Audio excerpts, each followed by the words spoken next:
Will Senate please come to order?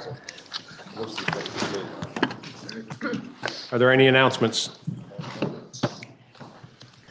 We are going to, let's start with that resolution. We have a Senate resolution to take up at this time. SR 24, Senate resolution reaffirming the abiding friendship between the state of Vermont and the Republic of China, Taiwan on the 27th anniversary of the Vermont-Taiwan sister state relationship and supporting enhanced Vermont-Taiwan bilateral relations and Taiwan's participation in international organizations. Listen to the reading by title only.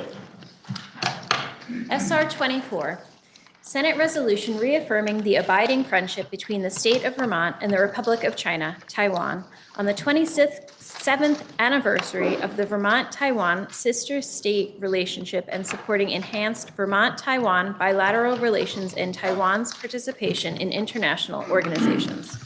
Now you've heard the reading of the resolution. The chair, in its discretion, will treat the resolution and a bill as a bill and refer it to the Committee on Economic Development. Now we have House bills for reference. H. 294, an act relating to telecommunications services and wages for correctional facilities, introduced by Representative Hedrick. It passed the House on March 21st of 2026. Listen to the reading of the bill. H 294, an act relating to telecommunications services and wages in correctional facilities. Now you've heard the first reading of the bill. It's referred to the Committee on Institutions. H 410, an act relating to the calculation of recidivism and other related criminology measures, introduced by Representative Lalonde. It passed the House on March 20th of 2026. Listen to the first reading of the bill.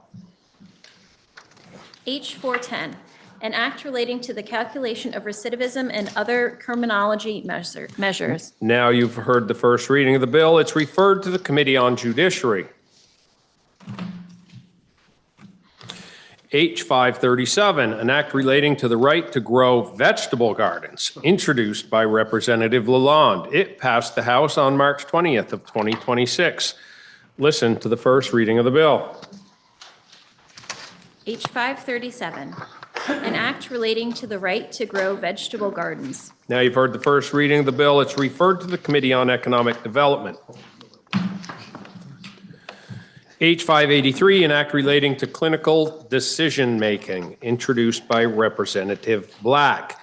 It passed the House on March 20th of 2026. Listen to the first reading of the bill. H 583, an act relating to clinical decision-making. Now you've heard the first reading of the bill. It's referred to the Committee on Health and Welfare. H 642, an act relating to youthful offender proceedings, introduced by Representative Lalonde. It passed the House on March 20th of 2026. Listen to the first reading of the bill. H 642, an act relating to youthful offender proceedings. Now you've heard the first reading of the bill. It's referred to the Committee on Judiciary. H 660, an act relating to fiscal year 2027 opioid abatement special fund appropriations, introduced by Representative McGuire. It passed the House on March 20th of 2026. Listen to the first reading of the bill. H 660, an act relating to fiscal year 2027 opioid abatement special fund appropriation. Now you've heard the first reading of the bill, and it's referred to the Committee on Health and Welfare. H 739, an act relating to prohibiting the use and sale of herbicide paraquat, introduced by Representative Cole and others. It passed the House on March 20th of 2026. Listen to the first reading of the bill. H 739, an act relating to prohibiting the use and sale of the herbicide paraquat. Now you've heard the first reading of the bill. It's referred to the Committee on Agriculture. H 930, an act relating to addressing and preventing chronic absenteeism, introduced by the Committee on Education. It passed the House on March 20th of 2026. Listen to the first reading of the bill. H 930, an act relating to addressing and preventing chronic absenteeism. Now you've heard the first reading of the bill. It's referred to the Committee on Economic Development.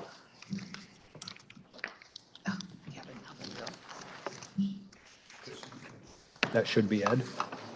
That's why I took a minute. That was a Scribner's error. That should be referred to the Committee on Education.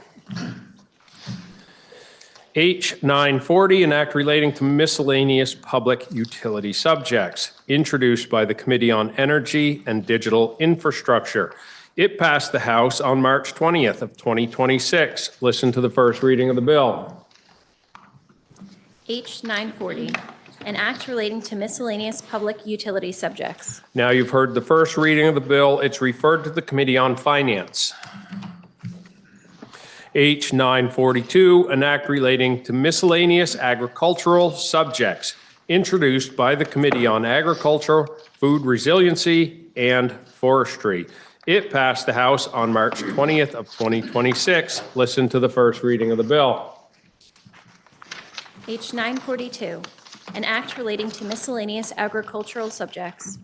Now you've heard the first reading of the bill. It's referred to the Committee on Agriculture. Orders of the day. We will go to third reading first. We have S 197, an act relating to establishing a primary care payment reform program. Are there any amendments prior to third reading?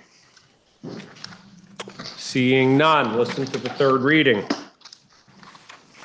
S 197, an act relating to establishing a primary care payment reform program. Now you've heard the third reading of the bill, and the question is, shall the bill pass? Are you ready for the question? If so, all in favor say aye. Aye. All opposed, nay. The ayes have it, and we passed S 197.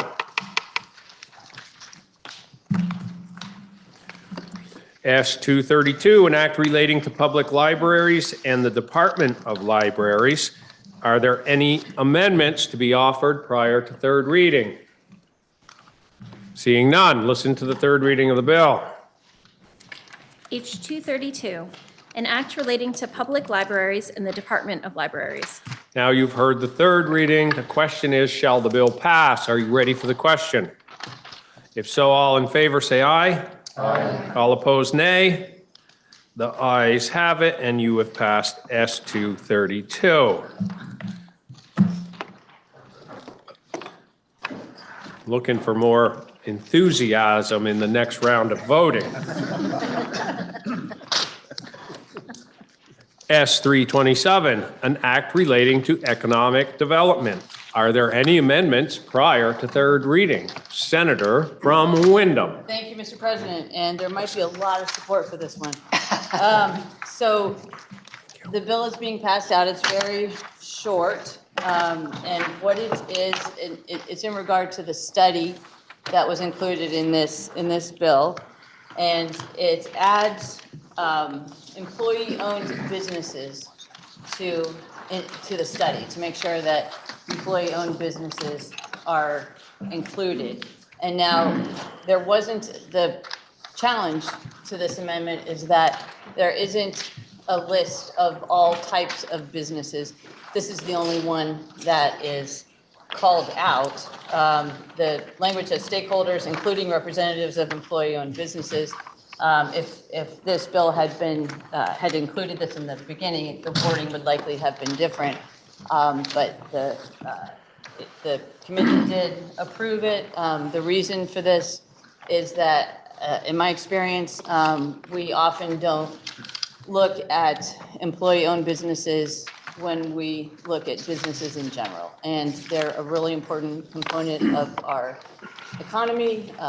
They generally pay better or higher than others. What's really important is that the revenue that goes to the employee-owned businesses stays in Vermont. So if we want to promote Vermont businesses who stay in Vermont and benefit Vermonters should be part of the mix. That is my pitch. Thank you, Mr. President. Senator from Windsor. Thank you, Mr. President. Your Senate Economic Development, Housing and General Affairs Committee listened to the senator from Wyndham and on a straw poll of 5-0 agreed to incorporate this amendment into our now more modest bill. And thank you very much. So we encourage you all to support this amendment. Thank you. The question is, shall S327 be amended as offered by the senator from Wyndham? Are you ready for the question? If so, all in favor say aye. Aye. All opposed, nay. The ayes have it, and we have amended S327 as offered by the senator from Wyndham. The question now is, we should listen to third reading. S327, an act relating to economic development. And the question now is, shall the bill pass as amended? Are you ready for the question? If so, all in favor say aye. Aye. All opposed, nay. The ayes have it, and we have passed S327 as amended. We're going back to the top of the calendar, which brings us to S328, introduced on January 30th of 2026. And it was referred to the Committee on Economic Development. As you can tell, I didn't have time to fill my script all out, which reports it has considered the bill and recommends that the bill be amended as set forth in today's calendar, and that when so amended, the bill ought to pass. Affecting the revenues of the state, the bill was referred to the Committee on Finance, which recommends that the bill ought to pass. Affecting the appropriations of the state, the bill was then referred to the Committee on Appropriations, which reports that the bill ought to pass when amended by the Committee on Economic Development and when further amended as set forth in today's calendar. Listen to the second reading of the bill. S328, an act relating to housing in common interest communities. I recognize the senator from Wyndham for the... No. No? 328, it's... Windsor, sorry.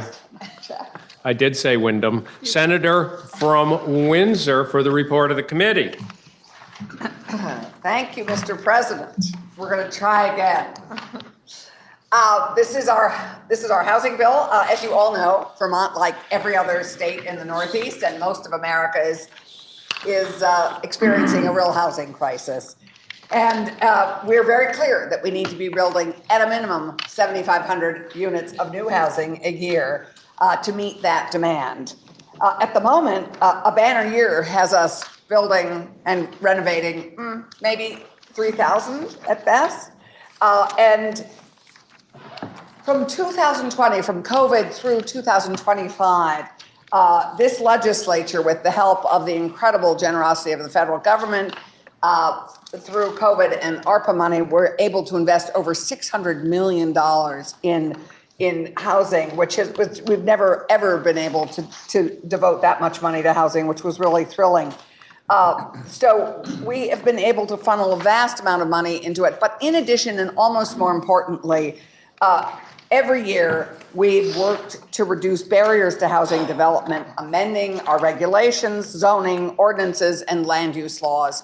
So working on both sides, both the money and the regulatory side, we have been able to reduce barriers and add incentives to housing, which has been great.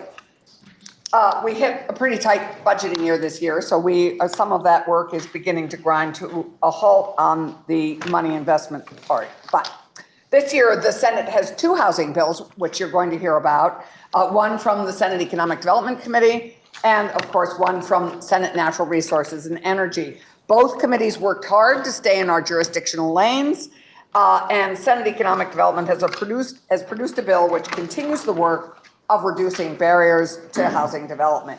It blends priorities from the administration to our planners and committee members and includes measures which enable our new housing targets, incorporates our new housing targets developed from Act 181 into our town plans, expands our housing financing options, extends our down payment assistance program, permits manufactured housing by right, and enables more opportunities for housing development 2,000 feet from a road which contains both water and sewer.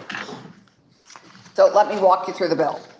Section 1 takes the housing targets that we've developed, and we've been to many of those meetings, developed over the last year for each of our towns with our regional planners, and requires that each town, in a very organic fashion, embed them going forward into our town plans. It requires that the housing plan include an analysis of the regulatory and physical constraints preventing the town from meeting the targets, and a description of the actions a town can take to accommodate its projected housing needs, and that the town plan document the progress made towards achieving its housing targets. Section 2 extends the Vermont Housing Finance Agency's very popular down payment assistance program for another 5 years through 2031 and increases the tax credits from $250,000 to $350,000 a year.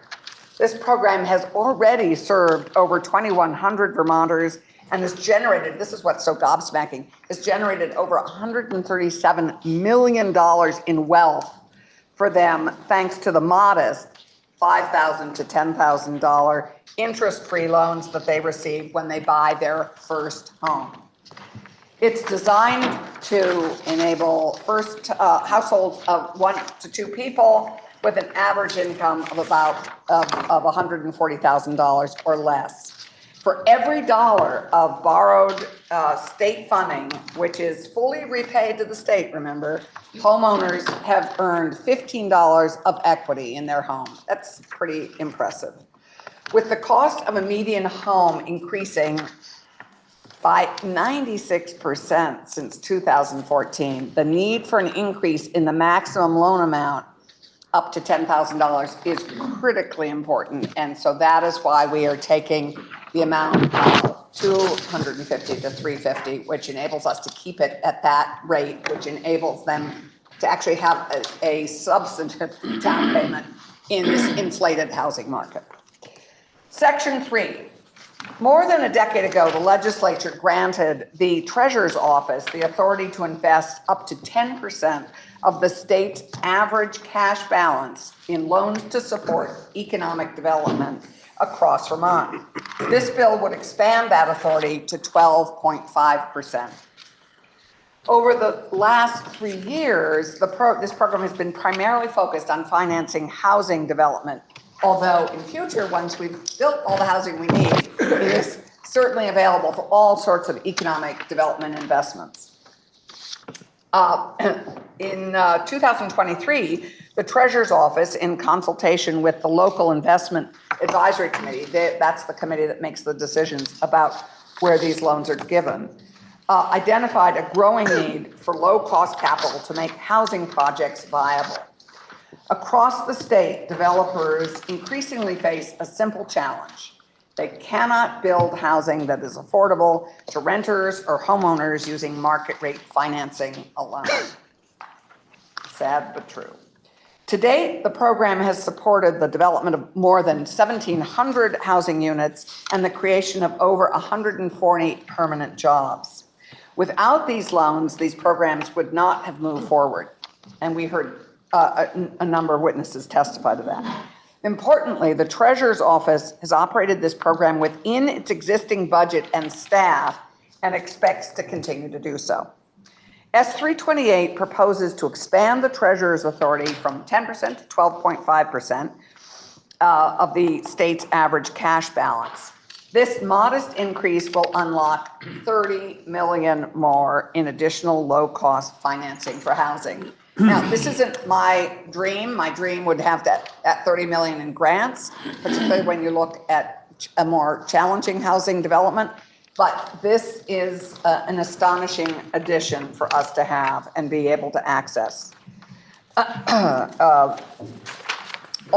And they finance all types of housing. Affordable housing, mixed income, and market rate housing are enabled by this program. That's one of the beauties of this. It's not just dedicated to affordable housing, because remember, we need all types of housing, except maybe more seasonal residents. But we love them too, occasionally.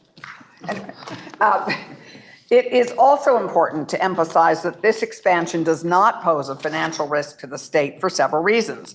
First, the Treasurer's Office takes a conservative approach to lending because the state's cash balance is projected to decline.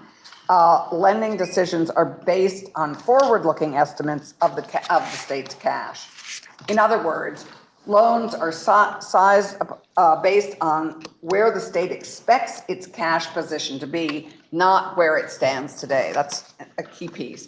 Second, and there are just three of these. Second, the Treasurer's Office does not lend directly to developers. Instead, funds are deployed through financial intermediaries such as Vermont Housing Finance Agency, local banks, and credit unions, which guarantee repayment to the state. These intermediaries then extend the financing to developers at a very modest markup.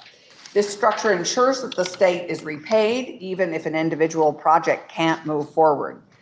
To date, no loans issued under this program have resulted in a loss, which is great. Third, even with this expansion, the state will maintain a minimum of 85% liquidity in its cash holdings. This is a strong liquidity position that ensures the state can continue to meet its financial obligations without disruption.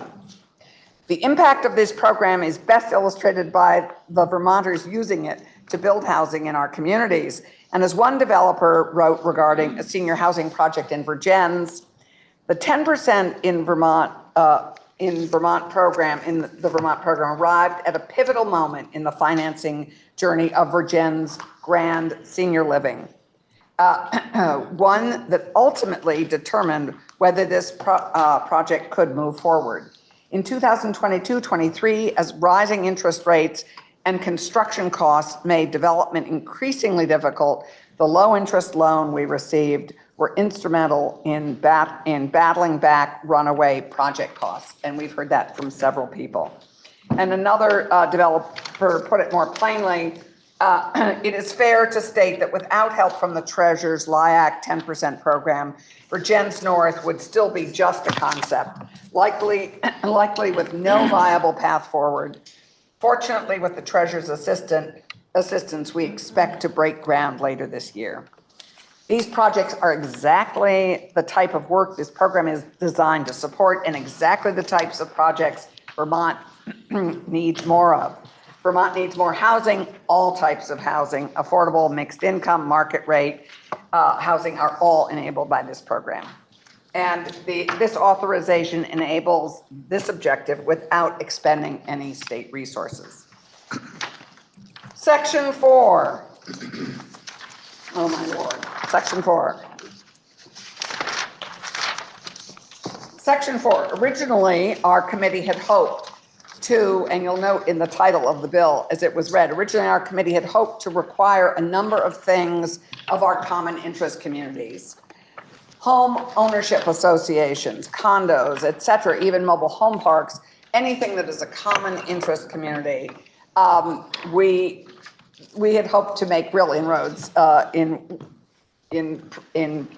advancing some of our housing objectives. But it became clear as we dove into their legal structures that we didn't have the ability to address the complex challenges inherent in them in the time that we had available. So, actually, our Legislative Council volunteered to take this on.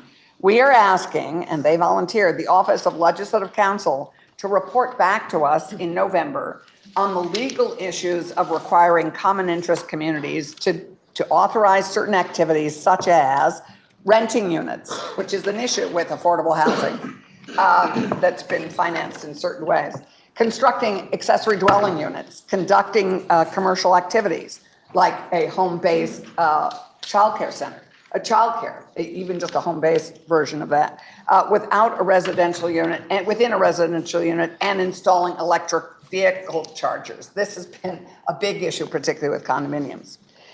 Section 5, so we look forward to that, and we look forward next year to really addressing these common interest communities and how we can advance some of our housing objectives with them. Section 5, this section amends the definition of an eligible project or eligible facility to authorize Vermont Economic Development Authority, VEDA, to provide funding for multi-unit housing developments of 5 units or more when requested by and jointly financed with a financing lender. VEDA must defer to the Vermont Housing Finance Agency and shall not provide funding if the project is utilizing funding from VHFA. But this is exciting. This expands VEDA's ability to lend into the housing world and we need as many financial vehicles as possible to help enable this work, especially as the cost continues to rise. Section 6, our committee has long supported creating more permanent, affordable, and service-supported housing for Vermonters with intellectual and developmental disabilities. It's estimated that we have over 600 individuals with IDD who are in need of this kind of supportive housing. The need is increasingly acute as many of these parents and foster families with whom many of these Vermonters lived are aging out of the ability to care for their loved ones. So last year, the legislature in Act 69 created a task force to address how Vermont deals long-term with these challenges. In Act 186, we had supported a pilot with VHCB, the Vermont Housing Conservation Board, which resulted in 3 pilot projects creating homes for Vermonters with IDD, which led to an additional 3 housing projects, creating 37 units of new housing for people with intellectual developmental disabilities that are service supported. This is a great start, but we need a lot more. Sadly, in a tight budget year, we were unable to identify a source for the $3 million we needed to invest further in these units. However, in this bill, we create the Service-Supported Housing Advisory Council within the Agency of Human Services in the Department of Disabilities, Aging, and Independent Living for the purpose of identifying opportunities for increased alignment between human service programs serving individuals who receive Medicaid-funded DD services and developmental disabled services and housing capital and support service programs. The council will meet monthly and report annually to the appropriate legislative committee on activities taken and reforms made, the development of housing needs assessments for individuals served by the developmentally disabled service system of care, and asking for real recommendations every year for us to advance this work and build more housing. And I now will yield to Senator Ron Hinsdale for the report of sections 7 and 8. The senator from Windsor yields to the senator from Chittenden. Thank you, Mr. President. Sections 7 and 8 continue work that largely began with the Home Act of 2023. And so I would posit to my colleagues that this is essentially our effort at cleanup work to make sure that municipalities have clarity about what we have intended in these sections by modifying the language. I would also add, Mr. President, I think this is an iterative process. We have seen municipalities have pre-litigation debate about our intent in some of these areas, and that can get expensive. So instead, we'd like to try and be as clear as possible in what we mean. Section 7 has 2 components that are important, even though there's relatively few words there. The first part adds manufactured housing to our list of types of housing that cannot face full exclusion in discriminating against where they can be placed. One thing that's important to note is that many mobile homes are manufactured. Many manufactured homes are mobile homes, but those are different types of homes, mobile homes specifically not being permanently secured to the ground, usually having wheels or a tethering system and being on concrete slabs per some of our previous housing legislation of the last few years. But you can regulate where mobile home parks exist and where a mobile home can exist based on public health, safety, et cetera. What we are trying to say in the first part of this is that manufactured housing, which is a form of housing that has simply greatly come down in price, or even if it's traditionally been like a Sears Roebuck catalog house that was cheaper for someone to purchase and put together themselves, that type of housing is not discriminated against in our municipal code simply because it is manufactured and was not stick built. Pew Charitable Trust and others have amassed a body of research that manufactured housing can cost far, far less to produce than bringing labor on site to build a home from scratch. And that also matters in terms of reducing discriminatory zoning, because those often get someone the most affordability if it's on a lot size that is not so large as to prohibit them from achieving that full value of a small lot size and a small manufactured home. That is quite honestly, what is right in the middle of the affordable range for the household income of Vermont.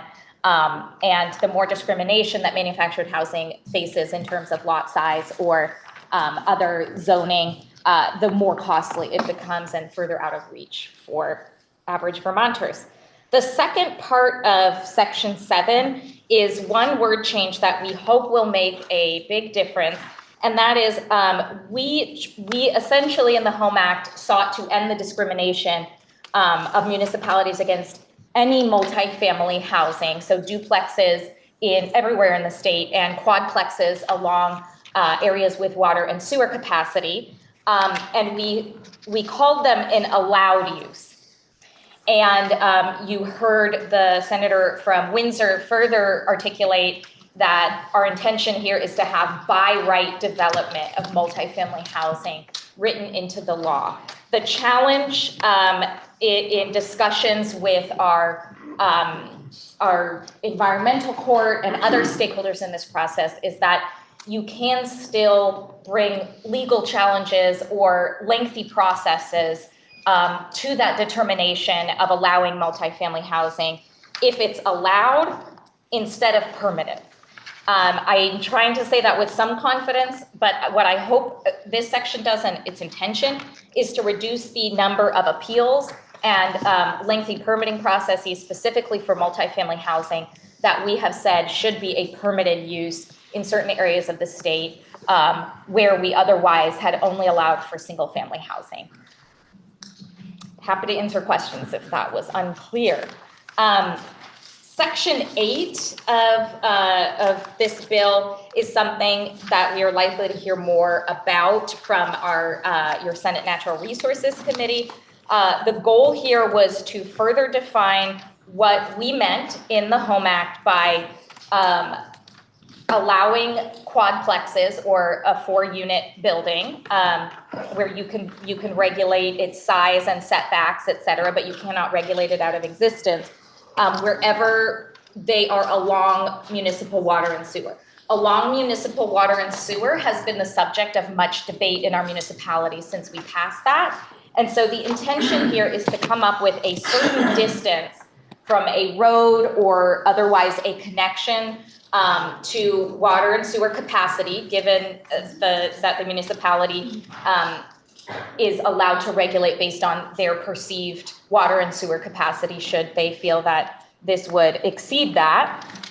But that we are trying to figure out how to articulate a distance from that water and sewer capacity that is by right.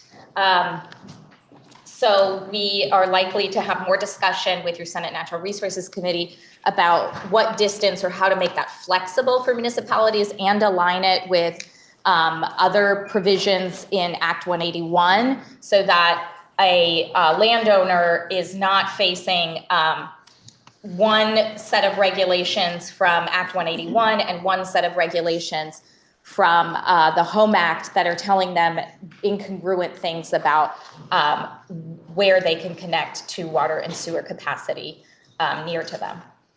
And with that, I yield back to the senator from Windsor. Senator from Chittenden yields to the I can keep senator going. from Windsor, who's not here. There's you. Senator from Windsor. Thank you, Mr. President. Lots going on. Thank you, Senator. Section 9. This section amends the process for designating downtown and village centers as part of the state community investment program housed in the Department of Housing and Community Development. The existing requirements of the program, as you may recall, require that part of the area be eligible for listing on the National Historic Register, on the National Register of Historic Places. I always get that wrong. Section 9 adds an exception for the new town centers because these areas are more than likely not old enough to qualify. So that enables that. And then we move to appropriations, which I'm sure we're going to hear about that more later. Sections 10 and 11 are the appropriation sections. The Department of Housing and Community Development is losing 7 positions. I know they're limited service positions, but nonetheless, they're people who are working on our housing agenda. They're losing 7 of these people. In order to deal with the volume of work generated by our housing agenda, our pro-housing agenda, they need more help. So to respond to that need, Section 10 creates 3 new full-time positions, 2 full-time classified grant management specialists and 1 full-time exempt position. And I'm sure you'll hear more about that from appropriations. Section 11 has 2 additional appropriations. The first is for $250,000 to the Municipal and Regional Planning and Resilience Fund for municipal planning for our municipalities seeking to meet their housing targets. So either through CHIP or through whatever mechanism, many of our towns, as you know, are contemplating fairly substantial housing projects. They need help, and we have enabled this through this fund, and this provides more technical assistance for all our towns to be able to take advantage of. The second is a $5 million grant to further support VHIP, Vermont Housing Improvement Program, a program near and dear to Senate Economic Development, Housing and General Affairs heart. We helped with the administration to create it. It's an incredibly successful housing repurposing and renovation program, which takes vacant, blighted, and non-code compliant properties and brings them back to life and brings them back online as for housing. Vermont gets one of the biggest bangs for the buck in this program with VHIP. On average, the state is spending $39,000 to bring 1 unit of housing back online. That's incredible when you're looking at the cost of some of our affordable housing, new housing, which is coming online from anywhere from $450,000 to $600,000 a unit. So $39,000 a unit is incredible, extraordinary in this inflated housing market. This is a program which has already created over 1,000 units of new housing. And if one of our senators from Rutland was able to cheerlead, he would cheerlead right now on the floor for this program. It enables both those existing homelessness to have a safe, secure home and those who simply need a good place to live. The bill's effective date is July 1st of this year. Our committee heard from over 30 witnesses, and if you're curious about who any of them might be, I am happy to share. Needless to say, we were very careful and balanced, all who came and testified, and our committee vote was 5-0, and we ask for the support of this body. Thank you very much.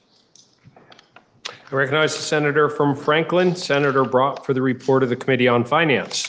Thank you, Mr. President. I would like to advise the body that I've carefully listened to all the statistics quoted by the senator from Windsor, and they agree with those in the fiscal note, I'm happy to say. This is a program a series of programs really that we've had for quite a while, and they have produced results for us, results that we can measure over time, as well as, of course, some results that we can't measure. But among the things to note is just looking forward to what we expect to happen. And those expectations are estimates, and many of the estimates come from the administration and the numbers that they have provided us, as well as what we have seen from the Treasurer's Office in particular. One of the things about the fiscal impact, the fiscal note estimates a maximum annual impact of $600,000 based on $30 million worth of spending. That's in terms of the cash investments and the loans from them. But there's some expectation the fiscal impact will be somewhat different and somewhat lower in that the funds remain in cash investments until the loans are actually awarded and drawn down, and that process takes time. As a result, we do not anticipate issuing those loans in FY27, and therefore do not expect a fiscal impact in that year. Second, interest rates on cash investments have been trending downward, which reduces the spread between the cash earnings that we get on funds that are simply loaned out for cash and in the market, as opposed to the money that is lent out to buyers of homes under our various programs, which pay a substantially lower rate. And then finally, the full lending capacity is typically not deployed at any given time, and therefore there's no expectation that the full 30 million outstanding is going to be outstanding simultaneously, meaning a portion of the funds will remain in cash investments. One thing to note is that the fiscal note also did not address the indirect economic benefits generated by the program, and that's what we're really focused on, is what are those effects. To date, the program has supported the construction or rehabilitation of more than 1,700 housing units and the creation of over 140 permanent jobs. These results have had a positive impact on grand list values, as well as payroll, income, and sales tax revenues as well. And the review by the Senate Finance Committee of this bill was favorable, and the vote of the committee was 7-0-0. Thank you, Mr. President. Now recognize the senator from Washington, Senator Watson, for the report of the Committee on Appropriations. Thank you, Mr. President. The Appropriations Committee did review this bill, and we have 4 instances of amendment, all of which are striking aspects of the bill that would affect the budget of the state. And so just to go through them, the first instance of amendment removes the $350,000 to go towards the down payment assistance program. The second is about the Advisory Council on Service-Supported Housing. This is an ongoing council, and so would not just have an impact on this year's budget, but future budgets as well. The third instance of amendment is about positions at DHCD. So again, we'll consider those together as a part of the budget. And then fourth, it strikes out an appropriations section that includes $250,000 for the Municipal and Regional Planning and Resilience Fund, as well as $5 million for VHEP. And it replaces them all with just the phrase deleted, so that people know that there was something there and they could go back and look it up if they wanted to. And so, these all seem very worthy causes, and so we're removing them without malice to be considered together with the rest of the budget. And we voted this out on I believe, a 7-0-0 basis. Thank you.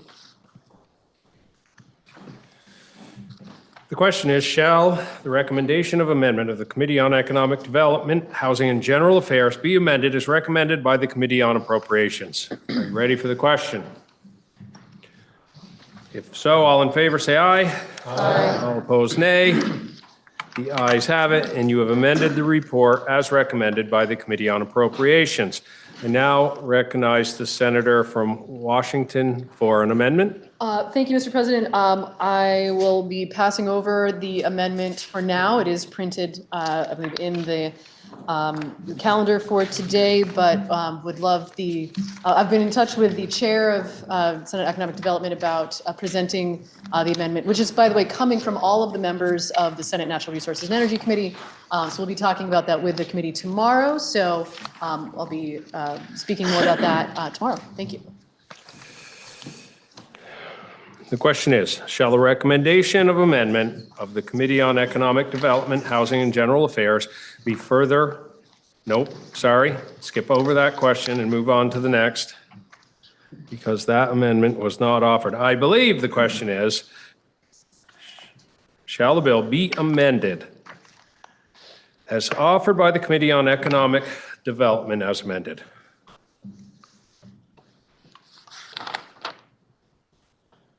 Is that the right question? If so, all in favor, please say aye. Aye. Ayes have it. Now the question is, shall the bill be read a third time? Okay. Point of order. I'm just thinking, I'm wondering if you wanted to also ask for nays. For what? Nays.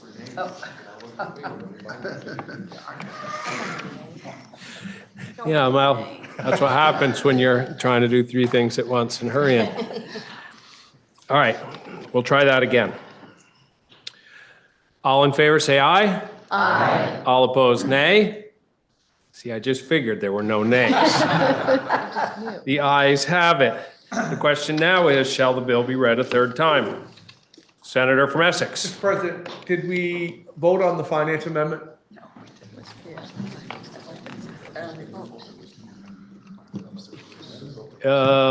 Finance, I believe, was a report, no amendment. Okay, thank you. Confused enough. I don't need help, Senator from Essex. Mr. President. All right. Shall the bill be read a third time? Senator from Washington. Thank you, Mr. President. May I inquire of the presenter of the bill? The reporter is interrogated. Thank you, Mr. President. I have a question on section 4 on page 1048. I had a bill that addressed a concern I had from constituents about not being able to install electric chargers in their condo. The presentation talked about legal issues for the 4 items that are going to be in this report. I wondered if the reporter could let us know what legal issues they heard that would be around charging stations. Thank you, Mr. President. Well, we had initially incorporated all of the senators' bill on EV charging in condominium associations, and incorporated it and hoped that we would be able to finally pass that, because it's been an issue in front of this body for a long time, well, for several years. And actually, all of these common interest communities have different laws and legal agreements that they live by and have signed. And we found out that most condominiums, people do not own their parking places. They actually are assigned parking places, but they don't own them. And therefore, the cost of running the electricity and the cost of installing charging stations was complex and challenging. If they still have to figure this out, and this is what we are giving our legislative council the opportunity to figure this out. We had a terrific, we finally found a lawyer whose specialty was common interest communities, and the issues that she raised with, particularly actually with this issue, were significant enough for us to not be able to actually land a solution in the time available. And so we are sadly having to defer them to the work of our legislative council this summer and fall. Thank you, Mr. President. Thanks, Reporter. When in doing the research for the bill I introduced, I felt like those issues were already known and addressed in the bill. So I will try to speak with the committee before third reading on a possible amendment to take this section out of the report. Are you ready for the question? The question is, shall the bill be read a third time? If so, all in favor say aye. Aye. All opposed, nay. The ayes have it, and you've ordered third reading of S 328. We will now be moving to S 323.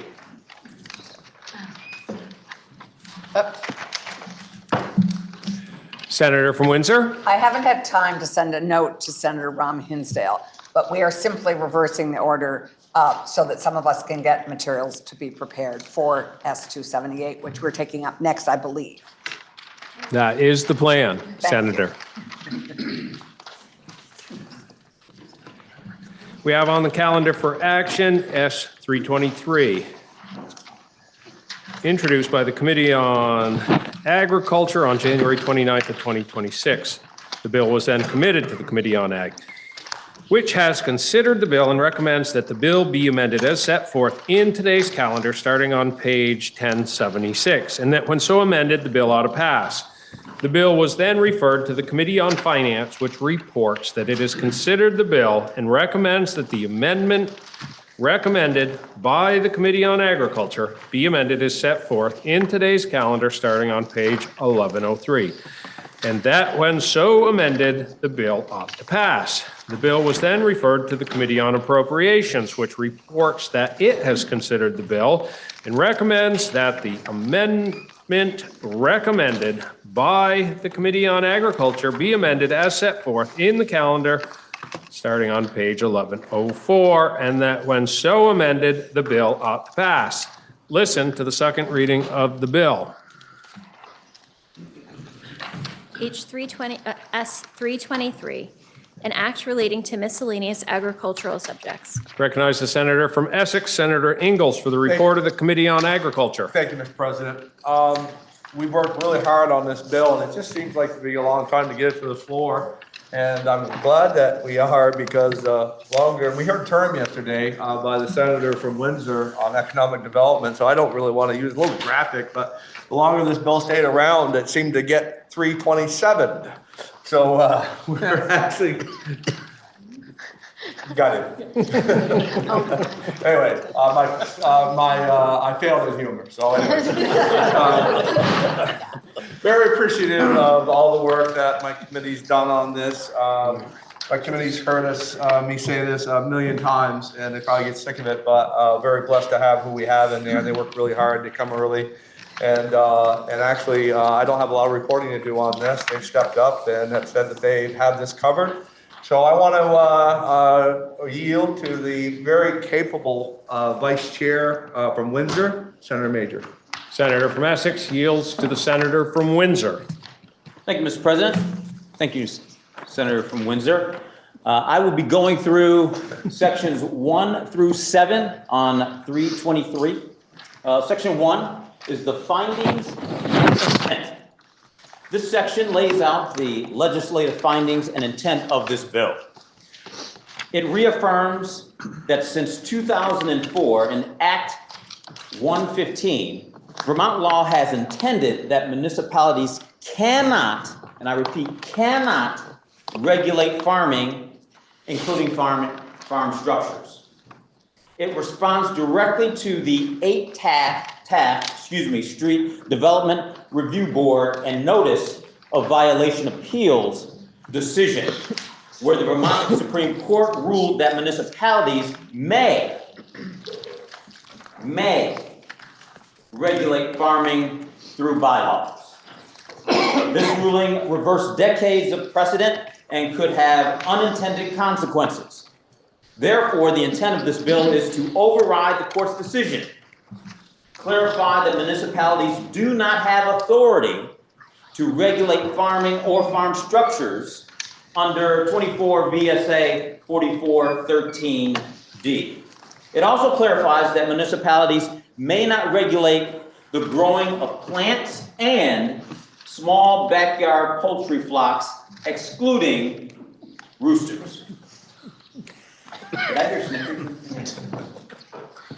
Section 2, Amendment to 24 VSA 4413D. This section codifies the policy change by amending municipality zoning laws. It explicitly states that municipality bylaws shall not regulate agricultural practices and land use of growing crops. That is to include food, fiber, maple, etc. Small backyard poultry flocks, excluding roosters. Farms subject to the required agricultural practices. The construction of farm structures. Accepted forestry practices and forestry operations. It also adds and clarifies the definitions of farming, farm structures, forestry operations, and poultry. Overall effect of this section is it reinforces state level preemption over local zoning when it comes to agriculture and forestry. Section 3 amends to acquired agricultural practice rule. This section updates the Agency of Agriculture required agricultural practice rule. The key changes include clarifying that farms meet required agricultural practice thresholds. This must comply with state agricultural water quality standards and are not subject to municipal zoning bylaws. This raises the income threshold triggered by the required agricultural practice application, from $2,000 to $5,000 in annual gross agricultural income. It maintains and clarifies thresholds for acreage, livestock numbers, smaller operations that may still be regulated if they are not impacted by water quality. It also expands and clarifies the list of covered farming activities to include crop production, livestock management, maple production, farm infrastructure, on-farm energy production, and on-farm production, storage, and sales. The overall effect of this is to strengthen state oversight of water quality and farming practices, while reinforcing exemptions from municipal zoning. Section 4, accessory on-farm business permits, that is 10 VSA 6081T. This section modifies Act 250 permitting requiring for on-farm businesses. No permit is required for construction related to storage or sale of qualifying farm practices, processing of products if more than 50% of inputs are from the farm, or non-farm product sales are capped at $250,000 annually. And this is adjusted for inflation as well. It also clarifies that donations of farm crops count towards thresholds in the event that posting and farming stays are excluded and still required in the review. The overall effect of this is that it supports value-added agriculture and farm businesses while maintaining its limits. Section 5, land use value appraisal or current use definitions. This amends the definitions under Vermont's current use program. Key updates are it clarifies that donation farm crops counted towards income eligibility thresholds. It also maintains that acreage and income requirements for enrollment. And finally, it expands the definition of farm crops to include fiber, cider, wine, and cheese. In essence, it provides greater flexibility for farms, especially those donated farm products. Section 6, proof of donation requirements. It adds a compliance requirement that owners qualify for current use through donated crops, and it must keep receipts or proof of donations. It also must maintain records for 3 years.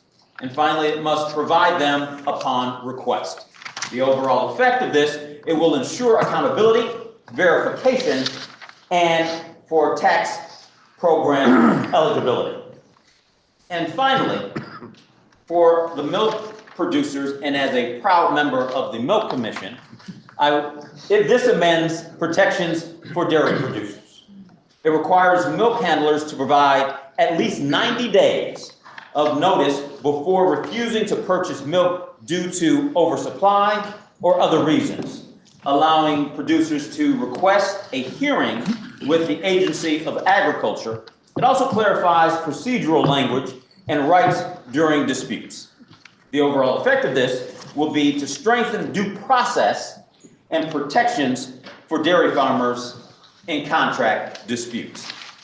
Mr. President, I would now like to yield to the senior senator from Rutland.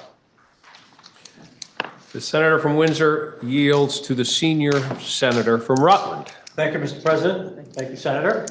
I'm going to walk through sections 8 through 16, beginning on page 1083 in today's calendar.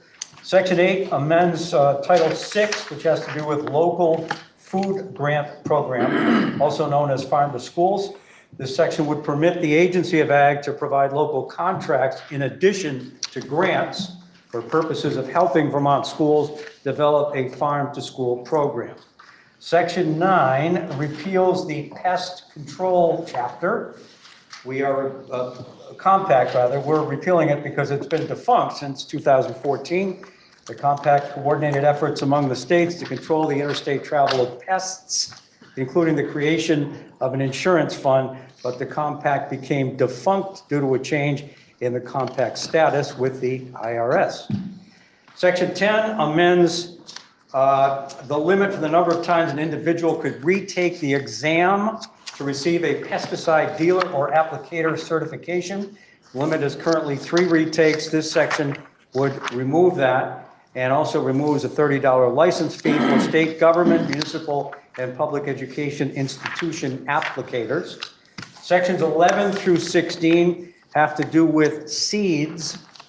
Section 11 defines flower seed, which includes now seed plants grown for their blooms, ornamental foliage, or other ornamental parts, commonly known and sold under the name of flower or wildflower seed in the state. The section also includes a new definition of labeling.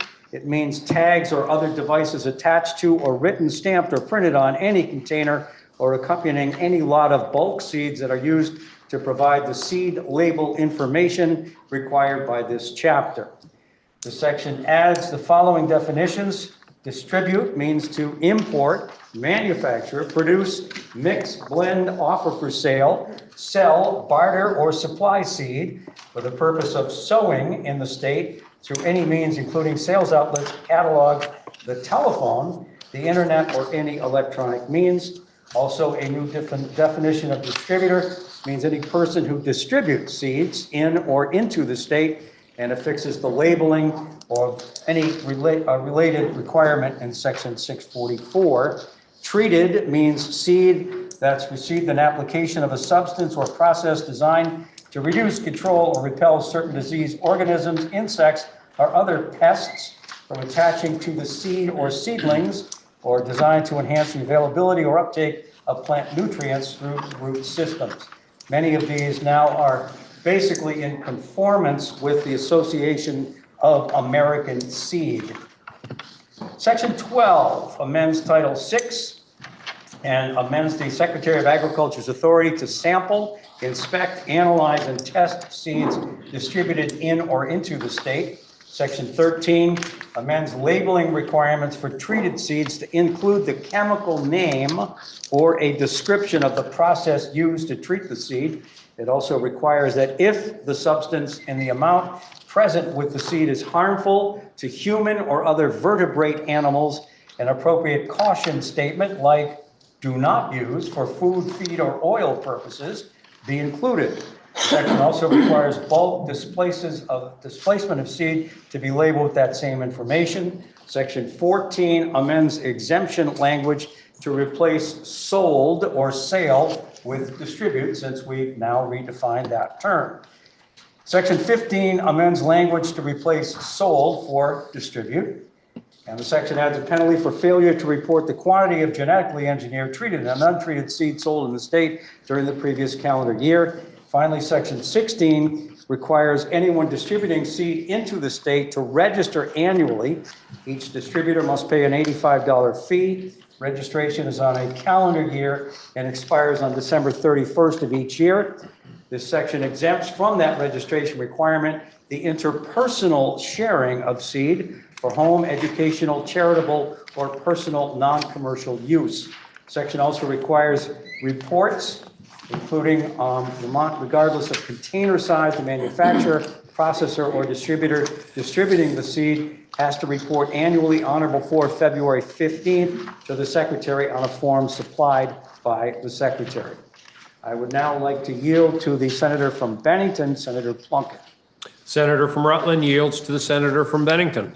And thank you, Mr. President, and thank you, Senator from Rutland. I will be taking us through sections 17 through 23. They appear on pages 1090 through 1096 of today's calendar. And these sections came to us from the Vermont Economic Development Authority, commonly known as VEDA. I'll be referring to it as the authority. And the essential action of all of these sections are to take the Vermont Agricultural Credit Program and put it into the powers of VEDA, or the authority, as I promised. So right now, the Vermont Agricultural Credit Program, which is essentially what it says, it's a credit program for agriculture as well as forest products and businesses. It is administered by the Vermont Agricultural Credit Corporation. This is a corporation, it's a nonprofit. It was created in 1999 by statute, ordering VEDA to create this corporation. The corporation has the same board of directors as VEDA, has the same CEO as VEDA, and that is by statute. So what VEDA had asked is that instead of having this separate entity where they have a board meeting and then they switch hats and go back and forth, to have it all under VEDA. And so in section 17, that is the cut of this cut and paste amendment. It will repeal Chapter 6A of Title 10. Section 18, and this is the bulk of the text for these sections, is the paste portion, where it creates a subchapter 16 of Chapter 12 of Title 10, and this is the chapter where other programs that VEDA had been administering in some way or another have gone under after they've been similarly changed as we're doing here. So it does create section 280HH, which is the definition section. This is just a paste from the old statute, except for the addition of the definition of authority, being the Vermont Economic Development Authority. And throughout the sections, the change from the old statute to the amendment that we're suggesting is replacing the word corporation with authority throughout.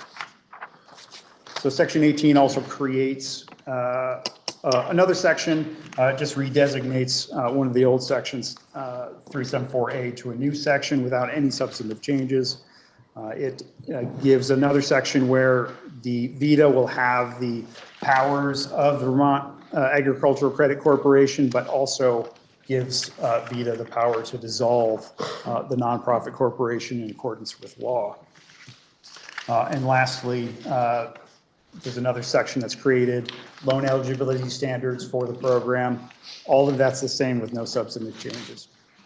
Section 19, these are more conforming changes without any substantive change. Section 20, again, it's essentially unchanged, except that it clarifies that the definitions under the chapter do not apply to this subchapter. So that's the two definition sections so that the definitions, if there's any conflict, we'll know which definitions apply. Section 21, again, this gives the powers to VETA under the Vermont Agricultural Credit Program without any substantive changes. Section 22, this is something of a substantive change. It removes Title 10, Section 222A, sub B, regarding a line of credit that the Vermont Agricultural Credit Program was allowed to do. This is no longer used, so it's simply being struck. And Section 23, again, this is just more conforming changes regarding the eligible projects and financing without any real change. So this is the quickest I will probably ever have a report where it's essentially a cut and paste of statute that exists right now. Mr. President, I will now yield to the junior senator from Addison. The senator from Bennington yields to the senator from Addison. Thank you, Mr. President. Thank you to Senator from Bennington. We're now on page 1096 of today's journal, and I will be covering sections 24 through 30. 24 and 25 are set up to eliminate the operation fees for large farmers and medium farmers and to hope to give them some relief. But a cliffhanger to the end of this bill may be our friends from appropriation will not make us so happy. And 26 to 29, y'all can just chill out, relax a little bit, dudes, because we're entering into the hemp round. All right, what is this going to do? So 26 is hemp oversight transition. What we're going to do is transition, we're going to repeal the existing hemp statute of SBSA Chapter 34 and initiate transfer of regulation and authority from the Agency of Agriculture to the Cannabis Control Board. Reflects evolving federal laws affecting THC thresholds and interstate legalities of hemp products. That's what Section 26 does. Section 27 is the new framework.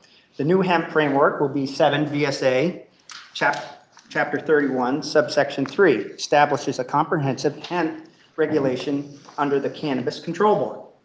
It does a few things here. It defines and updates. It helps at hemp affirming as an agricultural product. And that's why it came to agriculture. We're concerned about it from the time they put it in the ground to take it out of the ground, then it's no longer our concern. Then they're going to cover licensing and registration. They're going to be the regulatory authority, and they're also going to be the enforcement as well as penalties and fees. Some of the fee structures have changed, and we'll have, that is, from what I understand, is going to change a little more before we get to next session. 28 through 30 basically just update the statute, refers and reflects that we're going from Title 6 to Title 7. And that pretty much concludes the thing. The changes are aimed to align hemp derived cannabis regulation with Vermont Cannabis Framework and addresses the involving federal laws. I now, Mr. President, return to the senator from Essex. Senator from Addison yields to the senator from Essex. Thank you, Mr. President. We are now at the end of our presentation. Again, I want to thank the committee on how hard they've worked on this bill. We are pretty proud of what we've accomplished, and we've got some effective dates here. I just want to see where the effective date is to make sure that I'm on the right one. This act shall take place on July 1st, 2026, and the committee vote was 5-0-0. We have a very expansive list of who we had for witnesses, and I must admit that list is in the committee room, but I will provide that before third reading should anybody want to see that list. And thank you, Mr. President. I hope the Senate body concurs. I recognize the senator from Caledonia, Senator Beck, for the report of the Committee on Finance. Thank you, Mr. President. Your Senate Finance Committee took a look at this bill. and we appreciate the work. We have 3 recommendations, 3 instances of amendment.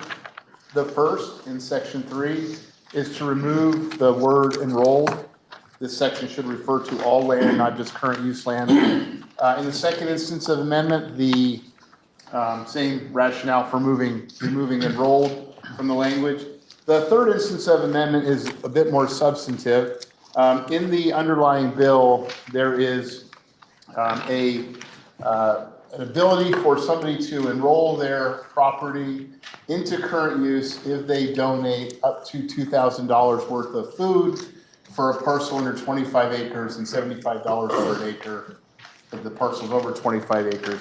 And we decided to, in Senate Finance, to strike those 2 sections, Section 5 and Section 6. And the rationale was we did not think that this was the time to increase the use of current use in the state of Vermont. As I think most senators know, current use affects the revenues to the education fund, and it also affects the general fund in the sense that they have to do the municipal offset. So we decided to strike Sections 5 and Section 6 and to remove that donation. We took testimony from General Counsel at the Agency of Agriculture, Food and Markets Division, and the chair of the Cannabis Control Board. And the vote out of our committee was 502, and we'd appreciate the Senate's support of our amendment. Thank you. I now recognize the senator from Washington, Senator Watson, for the report of the Committee on Appropriations. Thank you, Mr. President. So the Appropriations Committee also removed a couple of sections, specifically sections 24 and 25, which those are sections that struck fees for large and medium CAFOs, or concentrated animal feeding operations. And it would seem perhaps odd that the Appropriations Committee might strike or might have objections to a fee section, as that is normally the domain of the Finance Committee. However, as is indicated by the fiscal note for this bill, if you strike the fees, it puts the department at somewhat of a loss, and there is a corresponding increase to make up for those lost revenues from the general fund. And so, again, without malice, struck those amendments so that we could consider striking those fees and the corresponding increase from the general fund together as a part of the budget process. So it's on our list, and we'll consider it, but that is the logic for why we struck sections 24 and 25, and that came out of appropriations on a 502 basis, and ask for the body support. The question is, shall the recommendation of amendment of the Committee on Agriculture be amended as proposed by the Committee on Finance? Are you ready for the question? Senator from Essex. Mr. President, our committee feels kind of strongly about 5 and 6. And at first we were gonna kind of let it pass by, but we thought we'd just take a shot and try to explain what we're trying to do here. We get that it might be perceived as trying to expand current use, but all we're trying to do is to help some of these farms with donated crops, to put more of these crops into the marketplace, and supply more food into what we would say places that need it. And we spent a lot of time on 5 and 6, and I think that the senator from Addison might want to say some more about it, so I'll yield to the senator from Addison. The senator from Essex yields to the senator from Addison. Thank you, Mr. President. Point of order, Mr. President. What is your point of order? I believe we're on the appropriations amendment that doesn't deal with sections 5 and 6. We are on the appropriations. No, you said finance. Oh, no, we are calling finance. No, this. Okay.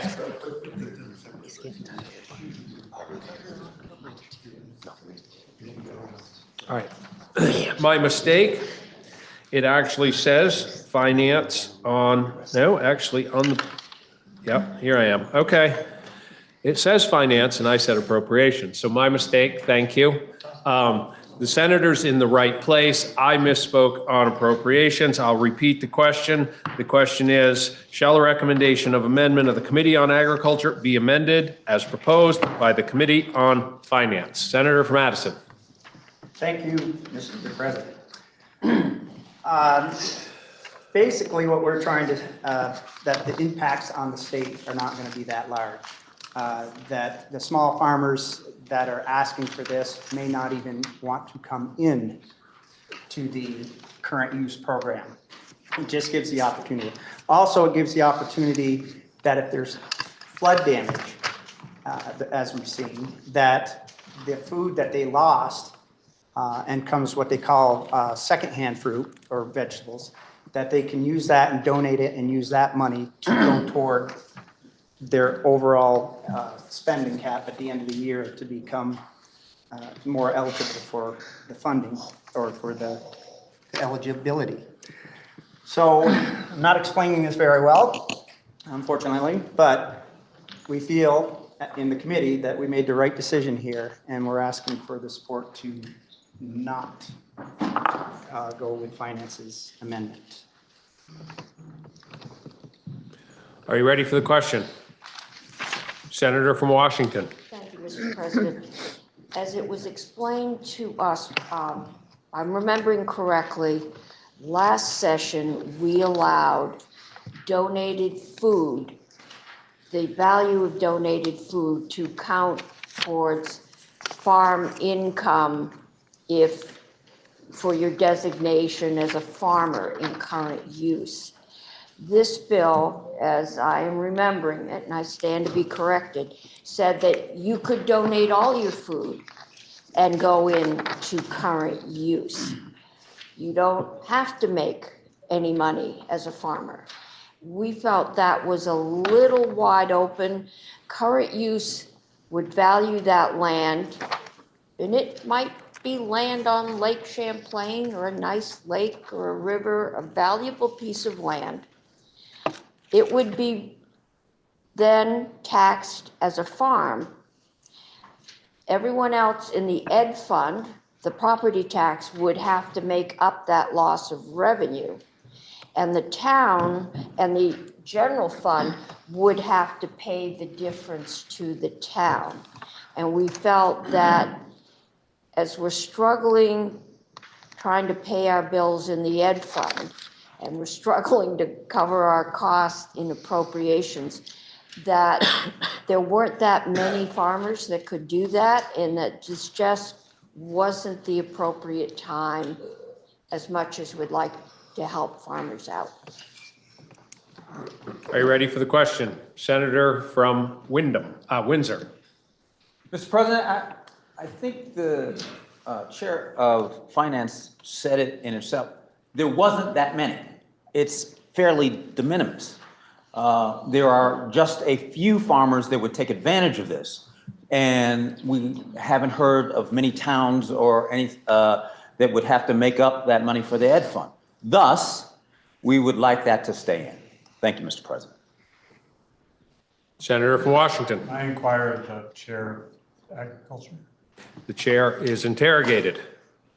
Mr. President, if I understood the order of the section from Madison correctly, that the committee is recommending a no vote on the finance amendment. I just want to make sure I understood that correctly. And if so, if the committee took a vote, and what that vote was. Yeah, we did take a vote, Mr. President. It was 5-0-0 to support keeping in our sections 5 and 6. Okay, thank you, Mr. President. Are you ready for the question? Senator from Caledonia. I believe if the Agriculture's Committee's motion is to remove 5 and 6, then they probably should divide the amendment.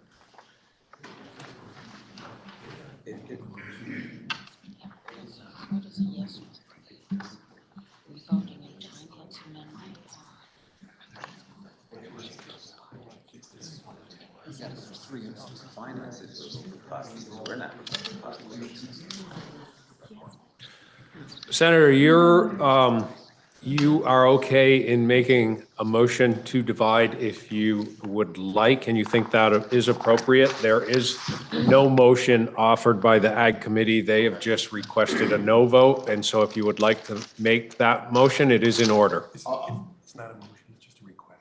Oh, it's just a request to divide. I'll make a request to divide out the first and second instance of amendment as one division, and then the third instance of amendment as the other division. Senator from Essex. Mr. President, the Agriculture Committee would be fine with allowing the first and second section to fall under to what the Finance Committee has recommended. Where our main interest is to keep sections 5 and 6, so therefore the third instance of amendment, that is the amendment that we wish not to be struck out.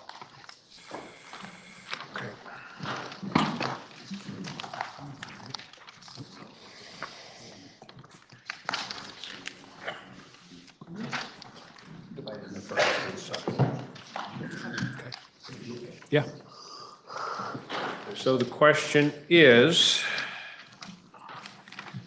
shall the recommendation of the amendment of the Committee on Ag be amended as proposed by the Committee on Finance in the first and second instance only? Are you ready for the question? If so, all in favor say aye. Aye. All opposed, nay. The ayes have it, and we have approved the amendment in the first and second instance only. Now the question is, shall the recommendation of amendment of the Committee on Agriculture be amended as proposed by the Committee on Finance in the third instance only? Are you ready for the question? If so, all in favor say aye. Aye. All opposed, nay. No. The ayes appear to have it. The ayes do have it, and we have accepted the amendment in the third instance. The question now, shall the recommendation of amendment of the Committee on Ag be amended, be further amended as proposed by the Committee on Appropriations? Are you ready for the question? Senator from Essex. Mr. President, we have talked about this as a committee, and we understand where appropriations is coming from. We do expect that they is talking with the chair offline and then hearing from Senator Watson. We do appreciate that they'll continue that conversation further, and we will accept that amendment. Thank you, Mr. President. So the question is, shall the recommendation of amendment of the Committee on Agriculture as amended be further amended as proposed by the Committee on Appropriations? Are you ready for the question? If so, all in favor say aye. Aye. All opposed, nay. The ayes have it, and we have further amended the bill as offered by the Committee on Appropriations. The question now is, shall the bill be amended as recommended by the Committee on Agriculture as amended? Are you ready for the question? Senator from Rutland. Thank you, Mr. President. May I inquire the junior senator from Windsor County? The junior senator from Windsor is interrogated. Thank you, Mr. President. The question I have is, I believe it was section 3 when spoke about municipalities not being able to regulate agricultural practices. My question is, can they have an ordinance for what do you do with the manure from a flock of chickens? If there's a smell, happens to be in a designated downtown, is there any consideration given to that?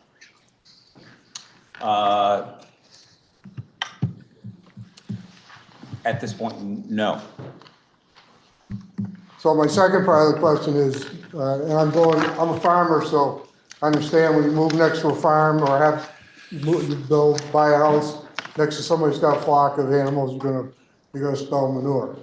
But I was also on the town select board, and we had a hemp farmer, and I understand that they can't regulate fiber, so hemp is fiber.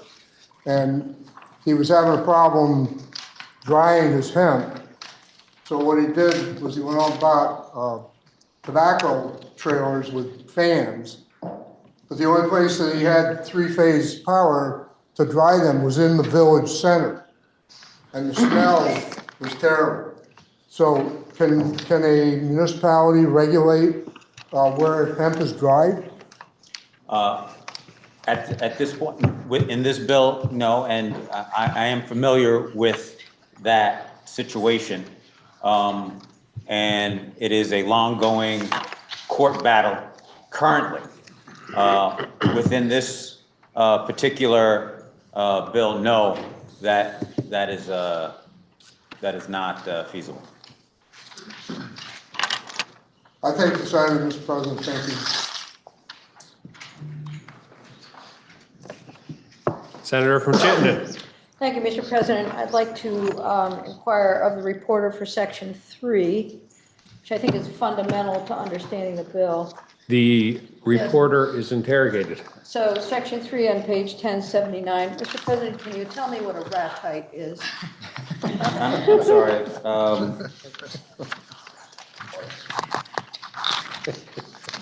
What page, Senator?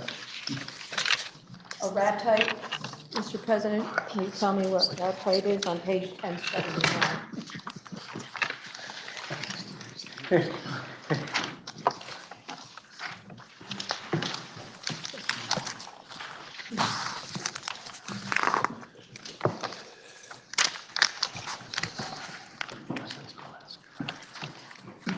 Number 12 on the list, so you can have 4 ratites on 4 contiguous acres. And I apologize, 1079. 1079, thank you. 1079, Mr. President. Could I ask for a recess while we put that definition? We'll take a brief recess.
Now I fully understand the bill. Thank you, Senator. I think it also includes ostriches, but I'd have to say that I think the poultry section of this bill is sexist because it excludes roosters. Senator from Chittenden. Thank you, Mr. President. May I inquire of the presenter of Section 3? Section 3, the senator is again interrogated. Yes. Could the senator walk me through the process of how $5,000 was chosen as the annual gross income from the sale of agricultural products?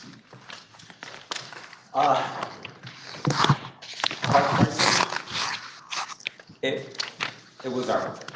Okay. I appreciate that. And I wonder, I know previously it was 2,000, and I do appreciate that it has been updated.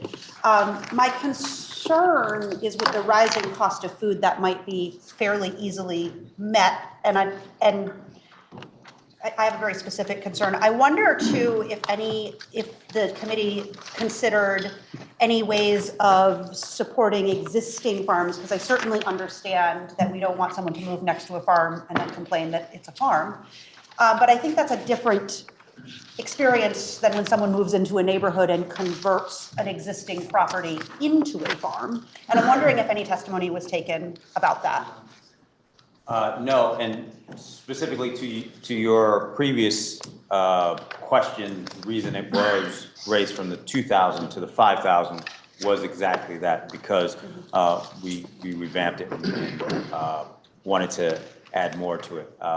Because we understood that it was more than just inflation that each time we go through. And no, we had not taken testimony. My other question is if any testimony was taken around perhaps having different regulations based on population density. No, Mr. President. I thank the presenter. I have many of these questions come from an instance in my community that is fairly dense on a fairly small parcel of land where we have someone that has converted a neighborhood property into a duck and cannabis farm. There are a lot of challenges to that. And I think it's a different construct to be in the midst of downtown Essex Junction. Converting a property is a different experience than if one moves to the country to live next to a farm.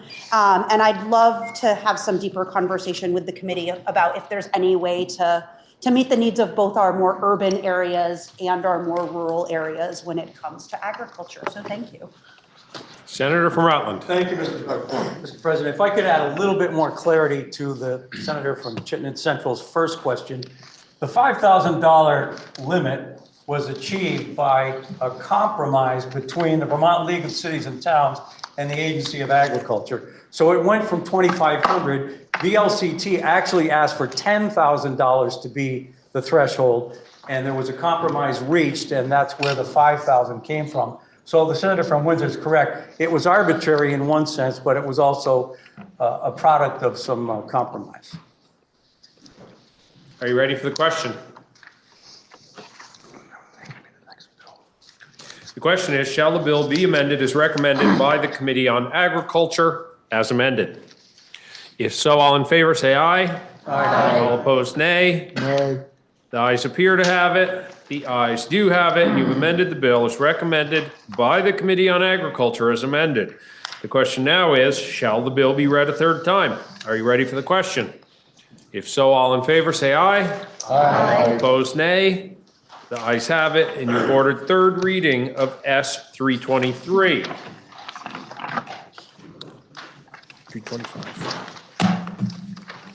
We have on the calendar for action S 325, introduced on January 30th of 2026. It was referred to the Committee on Natural Resources it was referred to the Committee on Natural Resources and Energy, which reports it has considered the bill and recommends that the bill be amended as set forth in today's calendar, starting on page 1104, and that when so amended, the bill ought to pass. Affecting the revenues of the state, the bill was referred to the Committee on Finance, which recommends that the bill ought to pass. Affecting the appropriations of the state, the bill was then referred to the Committee on Appropriations, which reports that it has considered the bill and recommends that the recommendation of amendment by the Committee on Natural Resources and Energy be amended as set forth in today's calendar, starting on page 1119, and that when amended, the bill ought to pass. Listen to the second reading of the bill. S 325, an act relating to studying the creation of model bylaws. Recognize the senator from Washington, Senator Watson, for the explanation of the bill. Thank you, Mr. President. S 325 is built on two core Vermont values: that we can and must build more housing, and we must protect the environment. I don't believe that these two values conflict with each other, and Act 181, which passed 2 years ago, aimed to do both.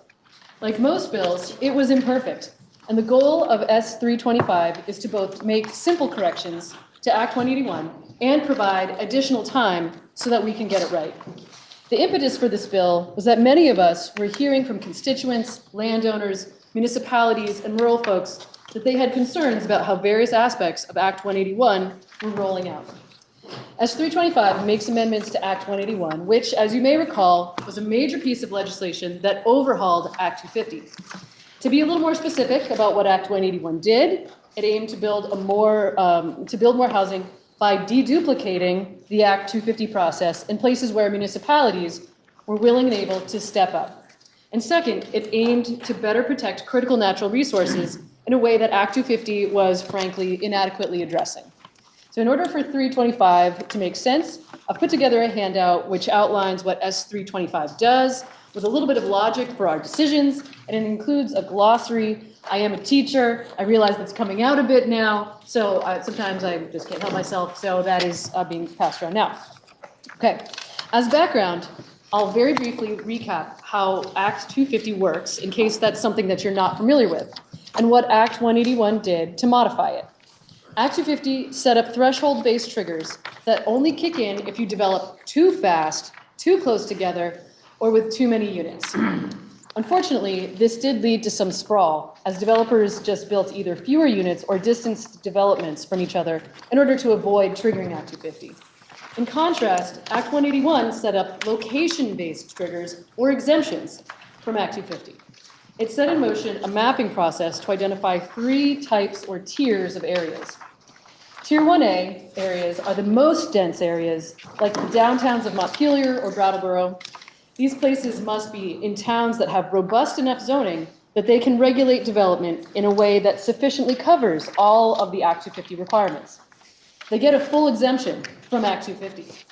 This is something that towns have been seeking for years. Tier 1B areas are still centers or areas with some level of density, as they must be areas that are served by either water or sewer, or they must have sufficient soils to receive wastewater, but they are in towns that don't have zoning or subdivision bylaws that are sufficient to cover what Act 250 regulates. So they will receive partial exemption from Act 250. Tier 1A areas are determined by regional planning commissions in coordination with their member towns to ensure bottom-up planning. And then these maps are ultimately approved by the Land Use Review Board. Then there are Tier 3 areas that contain critical natural resources. These will likely include headwaters, habitat corridors, and sensitive natural communities. More on that later. Then there's Tier 2, which is anywhere that is not designated as Tier 1 or Tier 3. So the vast majority of Tier 2, the vast majority of Vermont is Tier 2. And Tier 2 basically has the status quo of Act 250, though Act 181 did reintroduce something called the road rule in statute to Tier 2 areas, which means that any new road longer than 800 feet or any new combination of roads and driveways of 2,000 feet or more must get an Act 250 permit. Now, if you look at the language of Act 181, when it came to the road rule or Tier 3, there's very little language there, and that was on purpose. These ideas were intentionally left open so that they would go through a public stakeholder process and rulemaking led by the Land Use Review Board, which would allow for more feedback than could reasonably be heard by a committee during a session. They could go deeper and incorporate the feedback that they heard. And it's probably fair to say that the first iteration of Tier 3 maps were overly broad and have since been narrowed, and we anticipate that they will be narrowed further in the next iteration. Stepping back to the big picture, even when we passed Act 181, we knew that it would take some time to set up. And so Act 181 also created interim exemptions for housing projects to tide us over until especially Tier 1 was effectual for municipalities. So that's Act 181. But enough review, let's go on to 325. So what does S325 do? In order to not basically explain it twice, I'm going to walk through the bill and explain it as I go. But if you want, you can also reference the handout. Okay, so Section 1 is just intent. Section 2 is where we start to see the implementation deadlines be pushed back. First is the road rule, which is pushed back to January 1st of 2030. Then the priority housing project allowance until January 1st of 2028. But that language works together with the language about priority housing projects in Section 3. Section 3 makes a change that will be specific to areas that are eligible for Tier 1B status, but the municipality has not opted in. Normally with Tier 1B, these areas would enjoy some level of Act 250 exemption, thus encouraging development. But we are in a housing crisis and we want more housing, So this section says that if a town does not opt into to Tier 1B, but they could have, then priority housing projects can still happen in these areas. And there's no expiration on that provision. Section 4 is still about extending our interim exemptions, specifically the provisions related to the construction of ADUs, the conversion of commercial property into residential property of 29 or fewer units, the construction of up to 75 units of housing within a town center, growth center, or neighborhood, up to 50 units in village centers within a quarter mile of a transit route near big cities, and housing development of any size in a downtown. Section 4 also expands the interim exemptions to include subdivisions and mixed-use development. Section 5 is about Tier 3. Part A is about a report on the rules of Tier 3, and we have added here that as a part of their report, we want them to review whether and under what circumstances various criteria of Act 250 ought to apply. And we have pushed back the rulemaking for Tier 3 to June 30th of 2028. One of the most interesting parts of the bill, I think, is Section 6.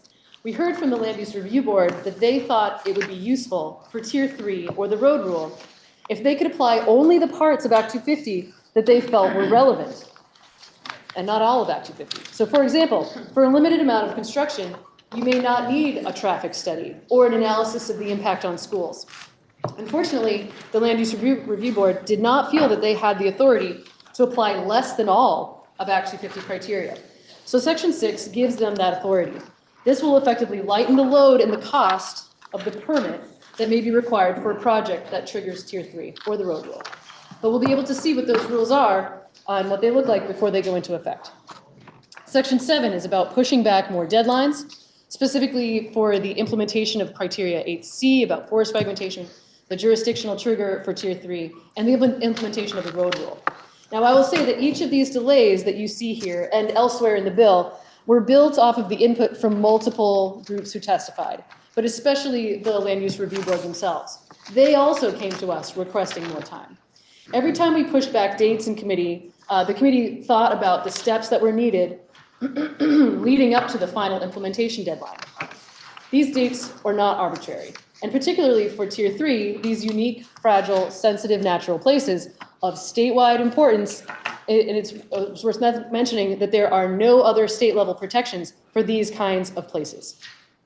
The longer that we delay Tier 3, the longer these sensitive places are in jeopardy, because remember, Act 250 did not sufficiently cover or protect these places. The one exception to how we determined the dates and how we built them was the road rule, which is no secret, was a negotiation within the members of the Natural Resources and Energy Committee, and that's fine. Sometimes it's what needs to happen, and we settled on 2030 for the road rule. Section 8, I would consider a technical correction, even though it looks like a more substantive change. Remember that Tier 1A areas are places where the municipality's bylaws are supposed to be able to fully cover all of the criteria that would be part of an Act 250 permit. It turns out that Act 250 does cover and has processes for checking in on significant natural communities, that's a term of art, and threatened and endangered species, also a term of art, but it has no processes for, nor does it cover, rare species. So we are removing the word rare to ensure that Tier 1A areas don't need to go above and beyond what is covered by what Act 250 would have regulated. The intent of Section 9 was a critical ask that we received from municipalities and regional planning commissions. As it stands, when a municipality is granted a Tier 1A area by the Land Use Review Board, what that would currently mean is that the municipality would be responsible for enforcing all the Act 250 permits that already existed in that area. That seemed like a wholly daunting task and a deterrent for municipalities in considering whether or not to apply for Tier 1A. The process as it is laid out here would mean that the municipalities only take over enforcement for an existing permit when it came up for and was granted an amendment. That amendment to the existing permit would actually be the municipality's own permit. It doesn't sit on top of the Act 250 permit, it replaces it.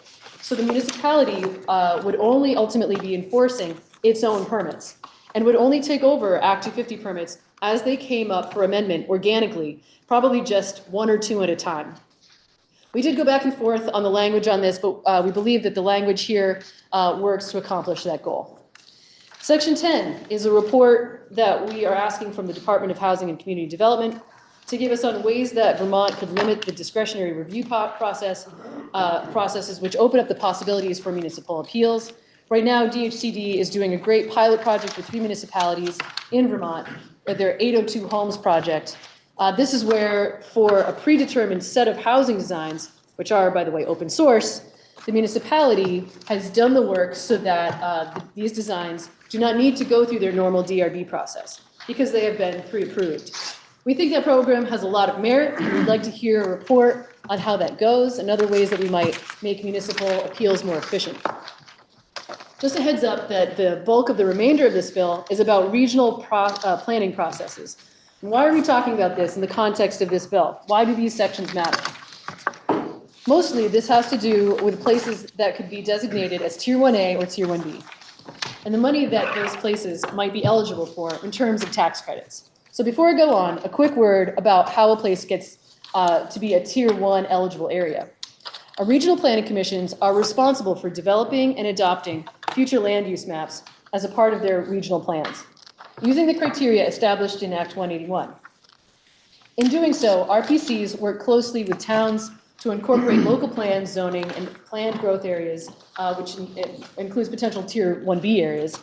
The RPCs engage towns through the process to review and refine to ensure consistency with statewide planning goals and mapping standards. Once adopted by the RPC through a public process, the regional plan and map is submitted to the Land Use Review Board for review and approval, at which point it becomes the official future land use map. Now, generally speaking, this map does not determine anything about Tier 3 maps, which does have an asterisk with it, which I can explain if that's useful and of interest and people want to ask about that, it's fine. But in general, Tier 3 is not determined by the future land use map. This process of reviewing and approving regional maps is already underway.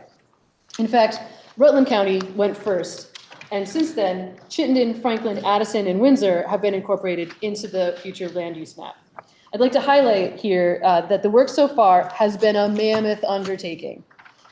This has been a really big deal for our municipalities and regions. I've provided some snapshots, screenshots of these maps, which I'd like to refer to. You can see the image of all of Vermont, so you can see how far along in the process these categories of these maps are. You can see on the left in each of these images a legend that has the different types of categories or types of land use areas and their corresponding colors.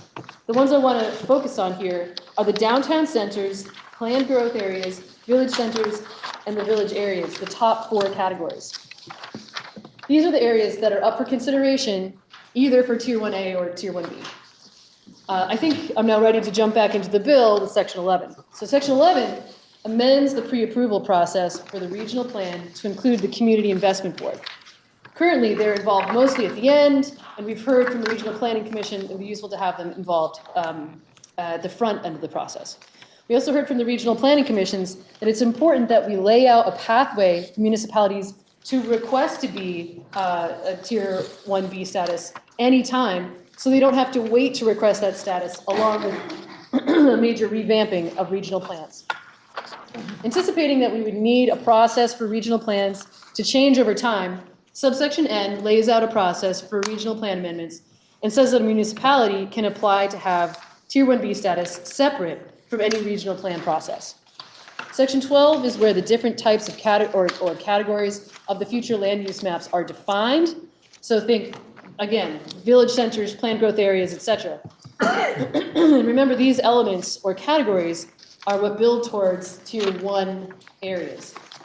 This section does several important things. The first change here is that we've said that all the categories must be consistent with smart growth principles, which are being moved to this, or added to this chapter. Currently, they live elsewhere in statute.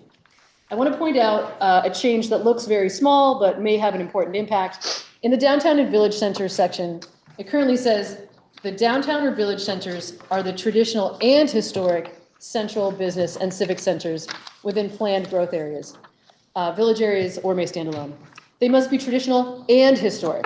We're changing this to traditional or historic. we heard that some downtowns are just not old enough to be technically historic. We wanted these places that are centers to still qualify as downtowns or village centers. We're making it clear that municipalities can have more than one center, which would indicate that towns could have, say, more than one Tier B area. We're stating that intent explicitly here, that it is the intention of the legislature that most towns in Vermont have at least one village center, which sets them up to have a Tier 1B area. The intent here is that we are purposefully trying not to leave rural Vermont behind. These Tier 1B areas are catalysts for growth, and we want every town to see growth in housing, not just the towns in Chittenden County. Then there are, sorry, no shade on Chittenden County. Okay. There are what I would consider clarifications that I'm happy to get into if anyone wants to ask about them. I will point out the changes in Romanet IV, where we change from municipal to public water. In some towns, it's not the municipality that owns the water and wastewater system. It might be a fire district or a private company or a co-op, and all of these are captured by using the word public instead of municipal. So this should be beneficial, again, to more rural towns. Section 13 is where the smart growth principles have moved to in this chapter. So they look all new, but they're really not. Section 14 repeals a regional plan review process as obsolete, and as our legislative council described, should have been deleted in Act 181 anyway. So that's just cleanup. Section 15 automatically extends municipal and regional plans that were set to expire this summer, extends them automatically to expire by the end of the year.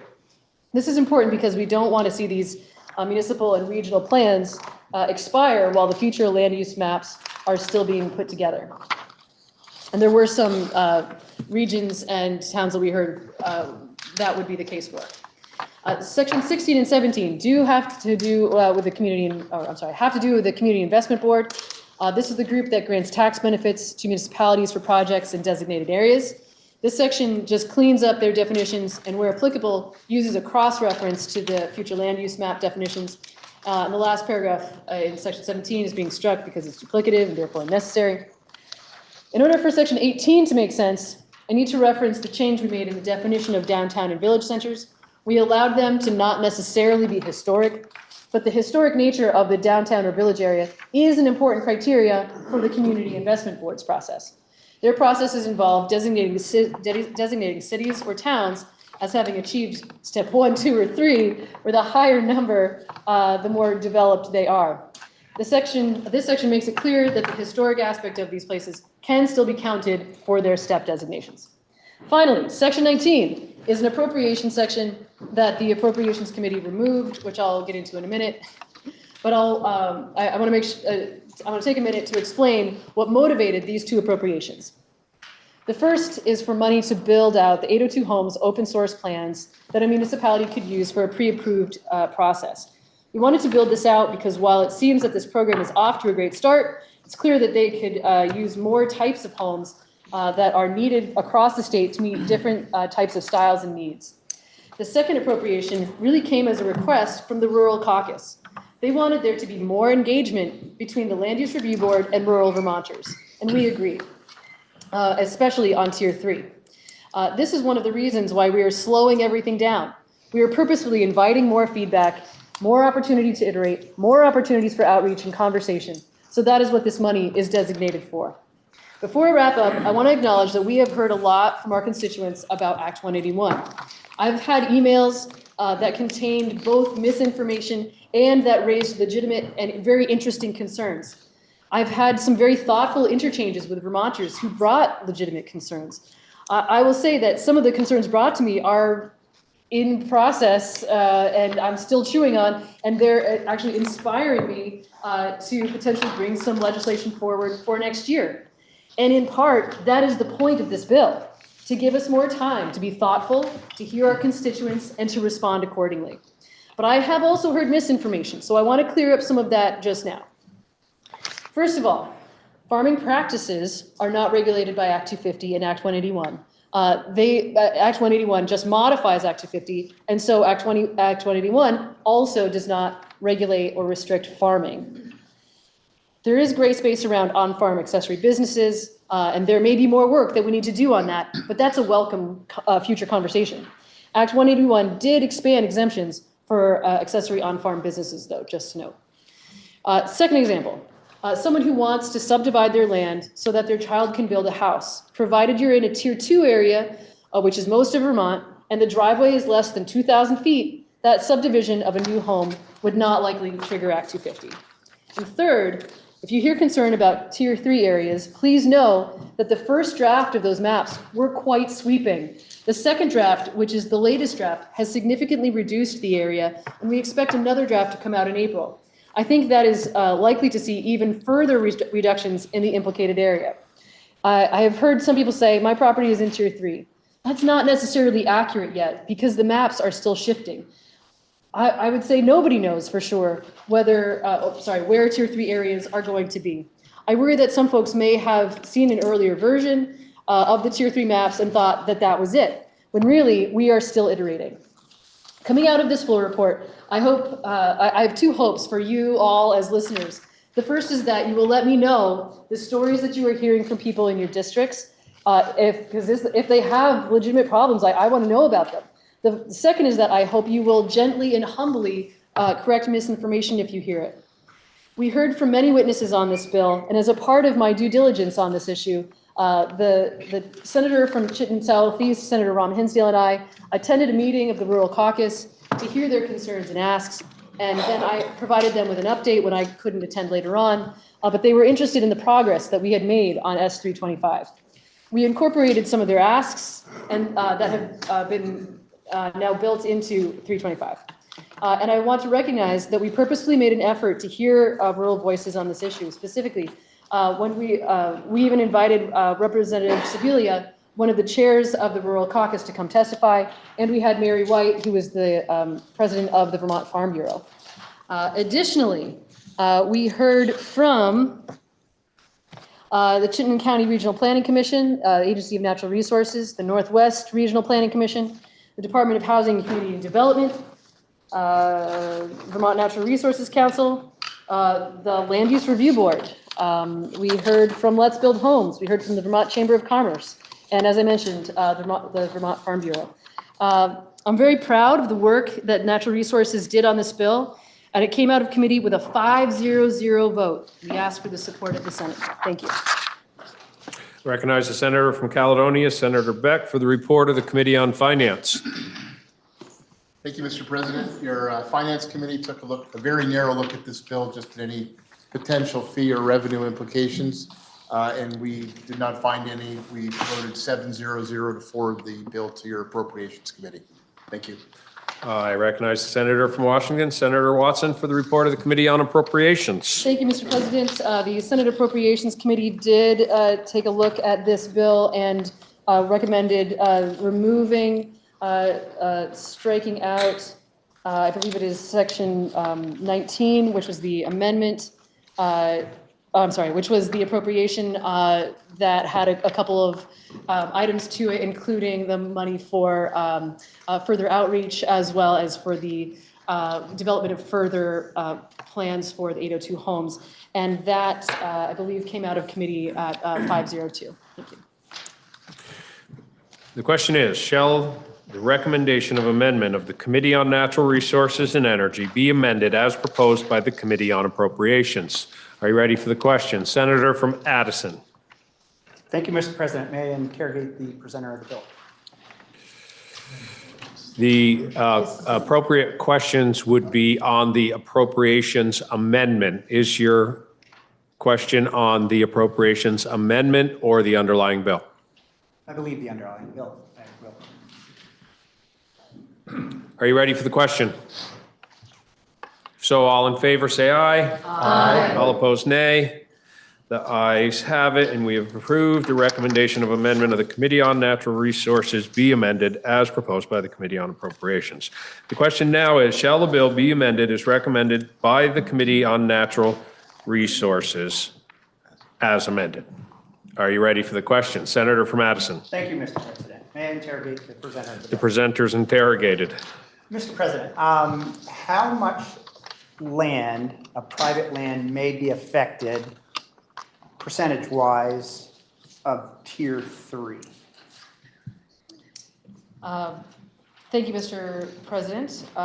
It's an interesting question because I don't know that we have a sense of that yet. However, my sense is that my hope is that we end up somewhere in the 2 to 3% ballpark. Thank you, Mr. President. So Vermont has roughly 6.1 million acres of land. 2 million of it is roughly water. 800,000 is roughly state and federal lands. That leaves about 5 million acres of private owned land. If we do 3%, that is 150,000 acres that will be affected by private landowners. My concern, and the question to the presenter, is how are we going to ensure that the owners of this property are notified how this could affect their land through wildlife corridors and the such? Thank you, Mr. President. I think that's a great question. We did discuss this a little bit in committee. There were folks from the Rural Caucus who were very interested in having a mailer go out to everyone who might be affected. That would be very expensive, and we did talk about that there may be some other possibilities, including using Front Porch Forum, et cetera. But the manner in which we engage could be directly related to the appropriation. For example, if we wanted to do a mailer, the appropriation would likely need to be significantly more, but that's something that the Appropriations Committee could take a look at. It's something that the other body could take a look at if that was the desire. In the interim, there are processes by which the Land Use Review Board has to go through in terms of notification. And if the senator is interested in what those processes are specifically, I could provide that by third reading if that was of interest. Thank you, Mr. President. My major concern is for our Vermonters. We saw yesterday how many are concerned about it. And often what will happen is an older Vermonter or either one that's not paying attention and they end up with a corridor down through their land and they do not know, they don't realize it until they come to sell it or want to do a project through it. If it's only 3%, I would think that Vermont should take the time to make sure the landowners are notified. I hope that's the case. I thank the presenter of the bill. I don't know if it's proper time, but I'd like to do an amendment to this bill.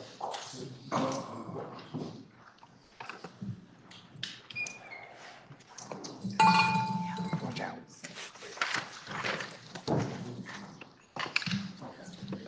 This amendment that they're passing out is to ask to repeal Tier 3 of the section of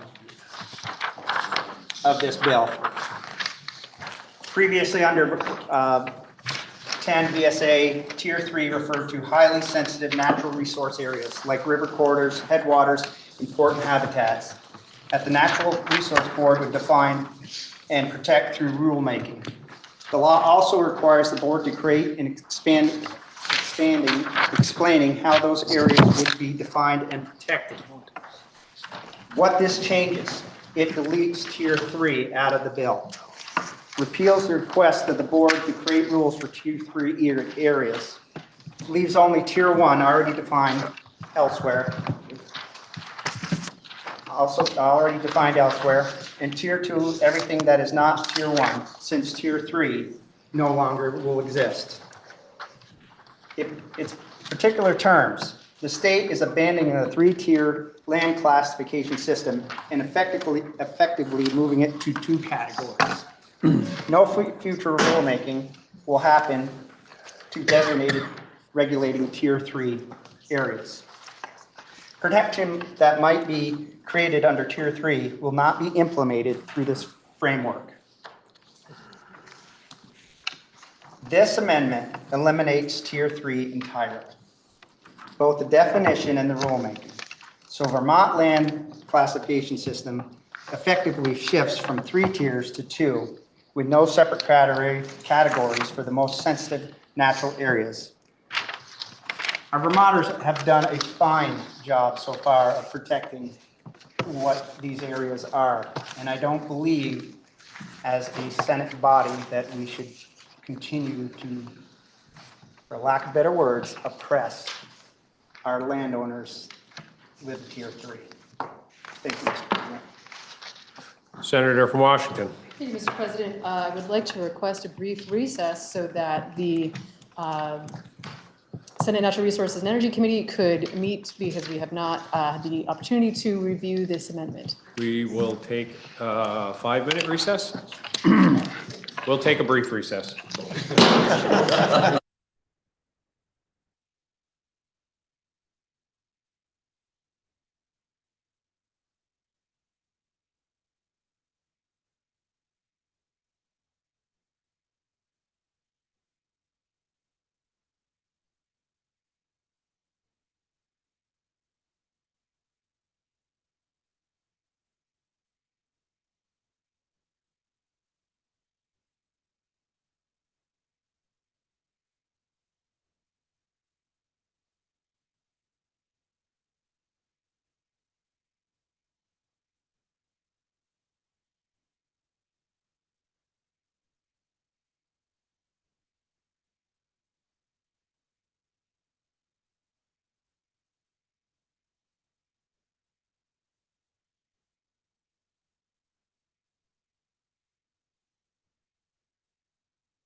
Senate please come to order? Senator from Washington. Thank you, Mr. President. I would like to just report out from the conversation that we had with the Senate Natural Resources and Energy Committee that we did not approve the amendment. 3 were opposed and 2 were for the amendment. And I guess I do have more things to say about that. Yes, so I want to thank the proposer of the amendment for bringing this up and allowing for this conversation. One of the things that we discussed in committee just now was that, first of all, these are, this is a process that is ongoing. That we are still looking for the rulemaking to happen on this, and it feels like it may be premature to just stop all the processes for Tier 3 when rulemaking may be able to address some of the concerns that we've heard about Tier 3. And we also discussed that these are places that are particularly sensitive, that they're places that are fragile or unique, that our wildlife is dependent on. And so it's critical that we are keeping these unique, fragile ecosystems that are of statewide importance are protected through a Tier 3 type process. And so we hope that the body agrees with the straw vote of the committee. Thank you. Senator from Essex. Thank you, Mr. President. I think, I don't know where you'd have to be from to understand how much I'm against 181. I mean, when you hold a rally that says repeal Act 181, it would pretty much tell you that it's not something that I'm for. But, you know, we're trying to find common ground.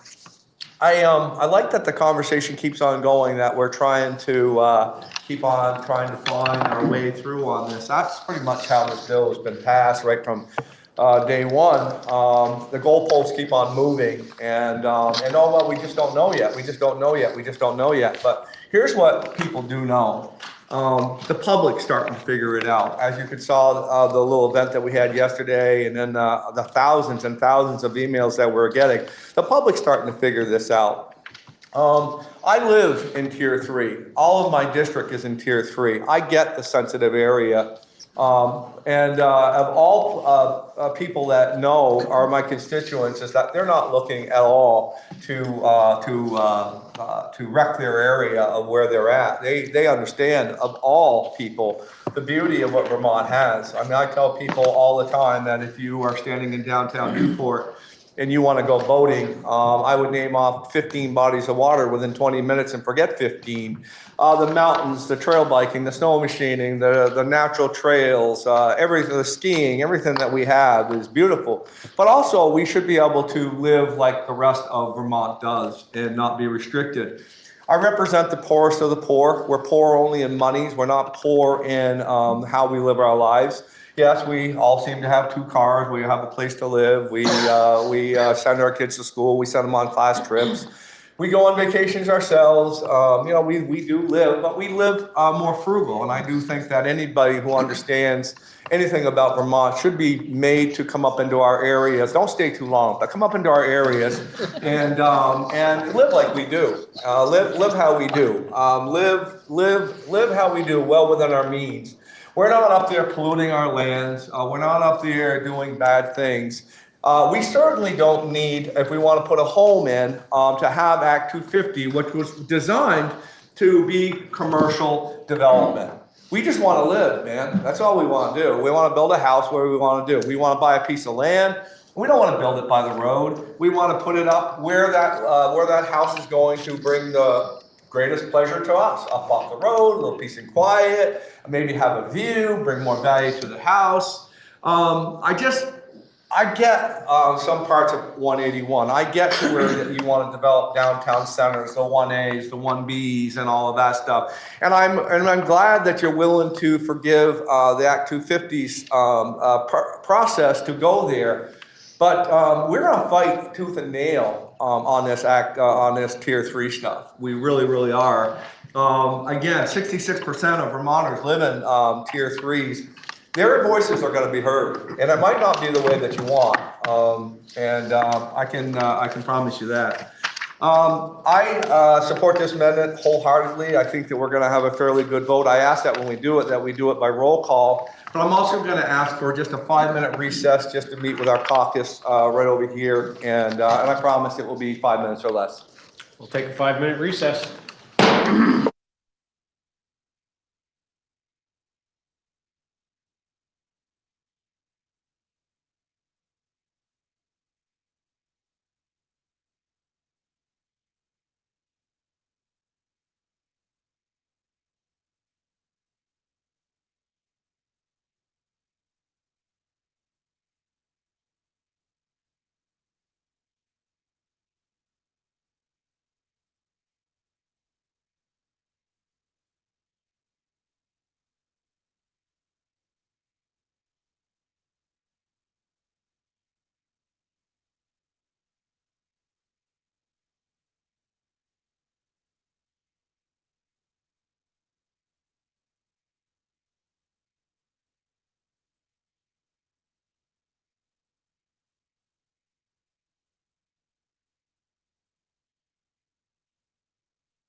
Will Senate please come to order?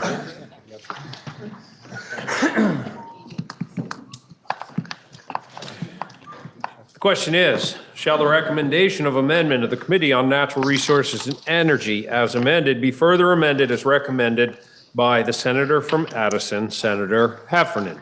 Senator Heffernan, Senator from Addison. Thank you, Mr. President. I would like to extend a thank you to the senator from Washington for her words.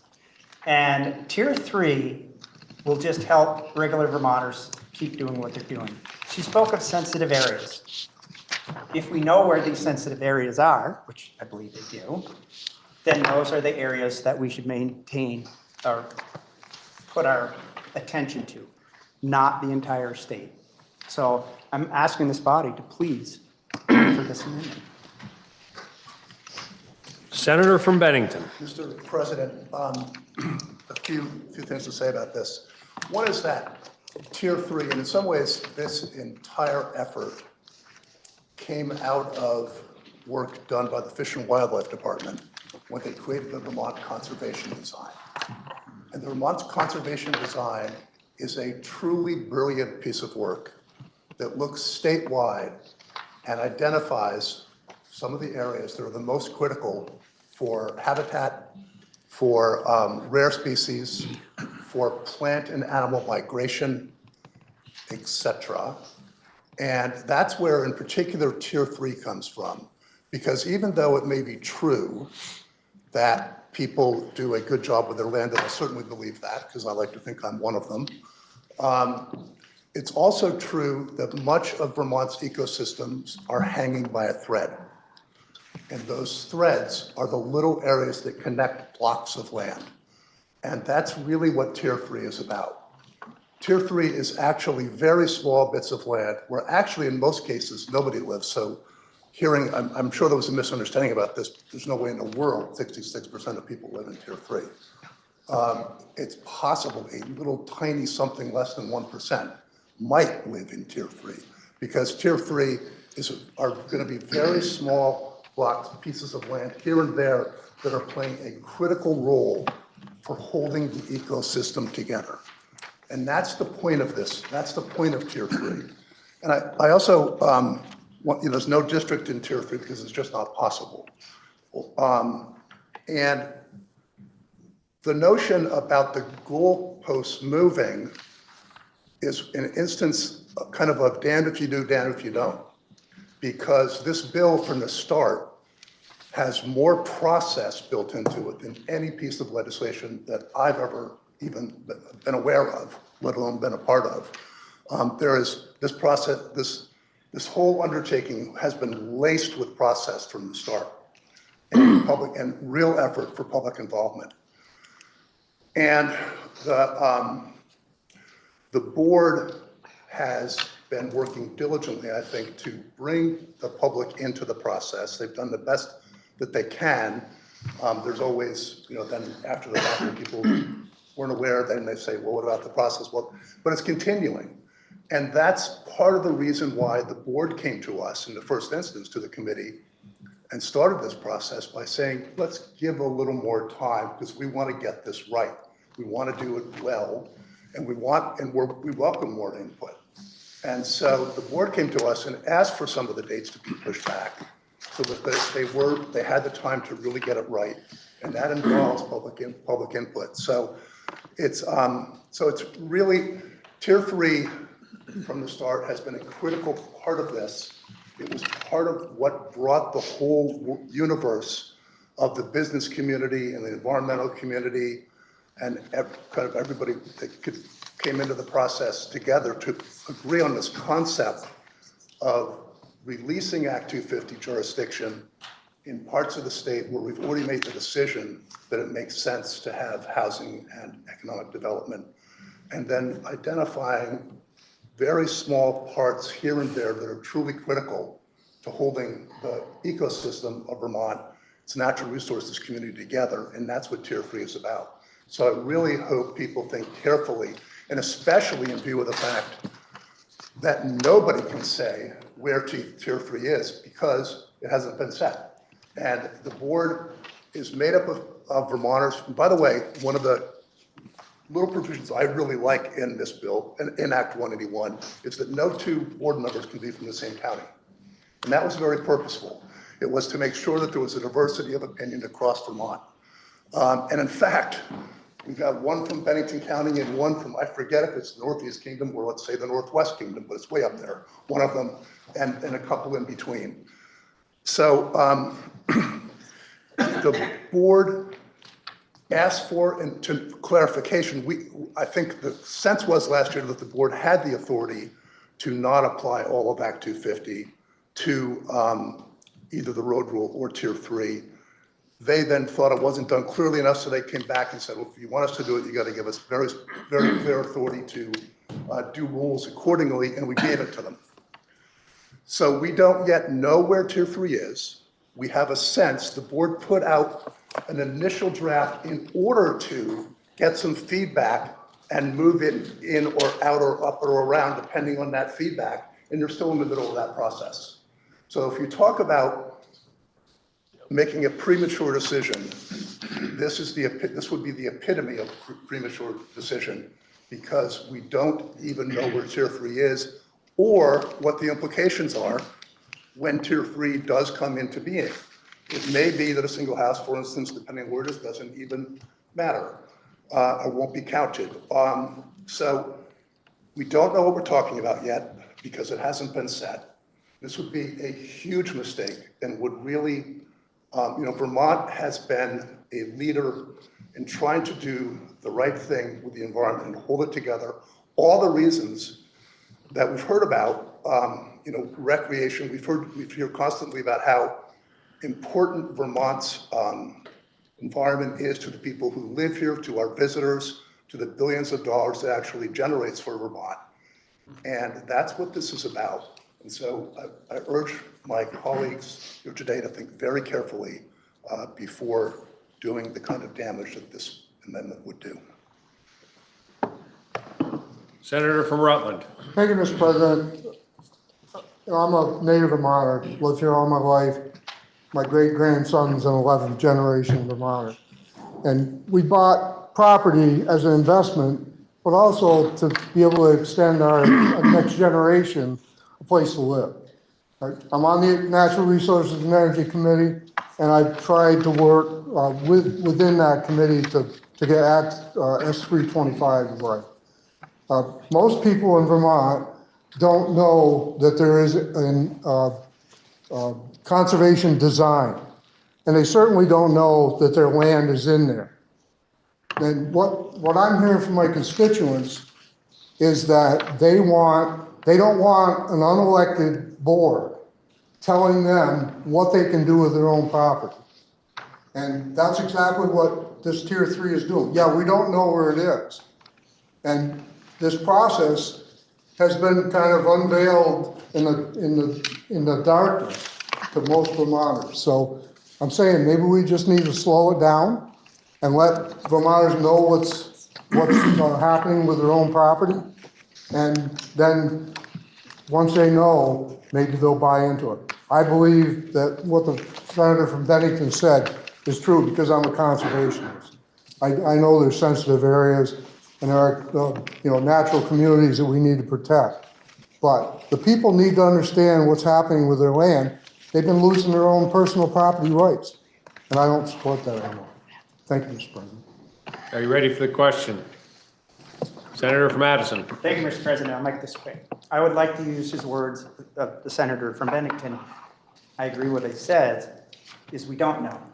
That's why we should get rid of Tier 3 now until we do know, and then we can do a better job protecting those spots and protecting the rights of our Vermont landowners. So again, please vote yes on this amendment. Are you ready for the question? Senator from Chittenden Central. Maybe it's a point of inquiry. I have a question that is related to the amendment, but is about the underlying bill. Can I ask a question? You can interrogate the presenter of the bill if you would like. I would like. The senator from Washington is interrogated as the reporter of the bill. I've gotten a little bit confused because my understanding is that 325 does delay the process and bring in more public input. Could the senator tell me if that's correct? Thank you, Mr. President. That is correct. And in fact, for the Tier 3 rulemaking, we actually ended up putting in a date that is 6 months after what the Land Use Review Board had recommended. Oh, I thank the senator. Are you ready for the question? Senator from Chittenden. Thank you, Mr. President. I believe all of this, down to the couple hundred folks who stood in front of the State House yesterday, is all critical process. I celebrate that people are wanting to engage on what land use and what land protection should look like on their land, in their own communities. That is the nature of what this is about, and that is going to be messy work. I think all of us are living under a land use law that for decades we said we could not touch because we were afraid of having this conversation. And what that has led to is such fear of Act 250 that essentially the great concern everyone's raising right now is that Act 181 might bring Act 250 to their doorstep, and they'd rather keep their head down and not have to worry about being impacted by Act 250. So I'd like to remind folks that that was the impetus for crafting Act 181, is that people are extremely afraid of the unknown, and I believe they have legitimate reasons to be afraid of the unknown. I have showed, I think, almost every colleague in this chamber, the 4 layers of permits that many landowners have to go through to get onto the other side of what is municipal jurisdiction in some cases, A&R jurisdiction in other cases, Act 250 jurisdiction, and federal jurisdiction. There are a lot of surprises for people when they go to sell land or develop land or change their use of their particular land. And that happens all over the state. And what I really appreciate about the spirit of debate and people who've written to many of us or came out yesterday who are angry, and I understand and appreciate their anger, is that it feels like the system will always be rigged against them. And if you have enough money, you'll always be able to get through the process.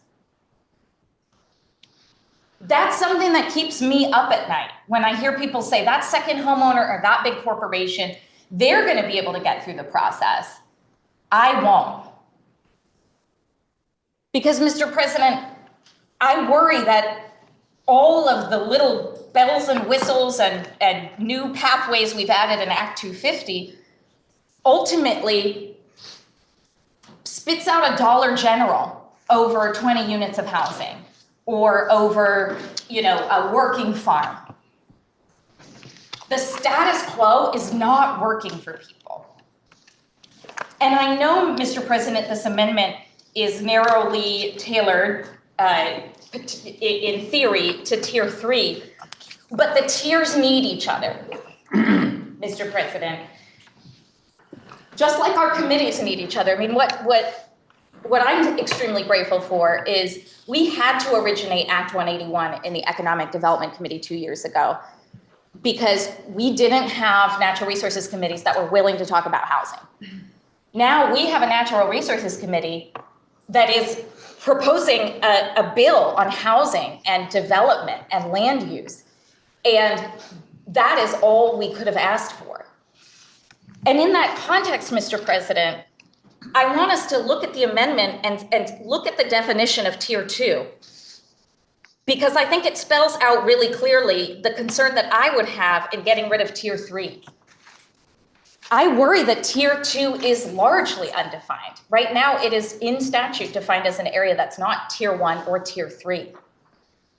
And you expand Tier 2 to mean everything, and you're right back to square one arguing, is this a critical natural resource area? Is this a floodplain? Is this too close to this habitat corridor? If we don't have these conversations on our front porch in the light of day, which was Act 250's original intention, these battles are fought in courts, in veiled threats about taking someone to court for Act 250, and in very expensive processes that most people would rather avoid. But if that all goes back into Tier 2, that starts the uncertainty all over again. The silence that we've had around where Act 250 applies or does not apply is what has led to sprawl. And the undefined nature of where Act 250 applies is what has led to the unknown. So, Mr. President, I think having a Natural Resources Committee come forward in many contexts unanimously saying, we are going to limit where Tier 3 is to 2 or 3% of the state. We are going to talk about what that is and make sure people agree on what that is. That's a lot better than what we have now. Because right now, pretty much almost anybody can get a land use study, hire an expert, say they've seen some wildlife trails, and bring someone into a lengthy process through all of those different layers of permits in an entirely unknown way. Many of us approached Act 181 hearing from people, if someone brings me into Act 250, how long could it go on? And we had to say, we don't know. We don't know. We can't have that for Vermonters. And this bill is about significantly limiting the unknowns.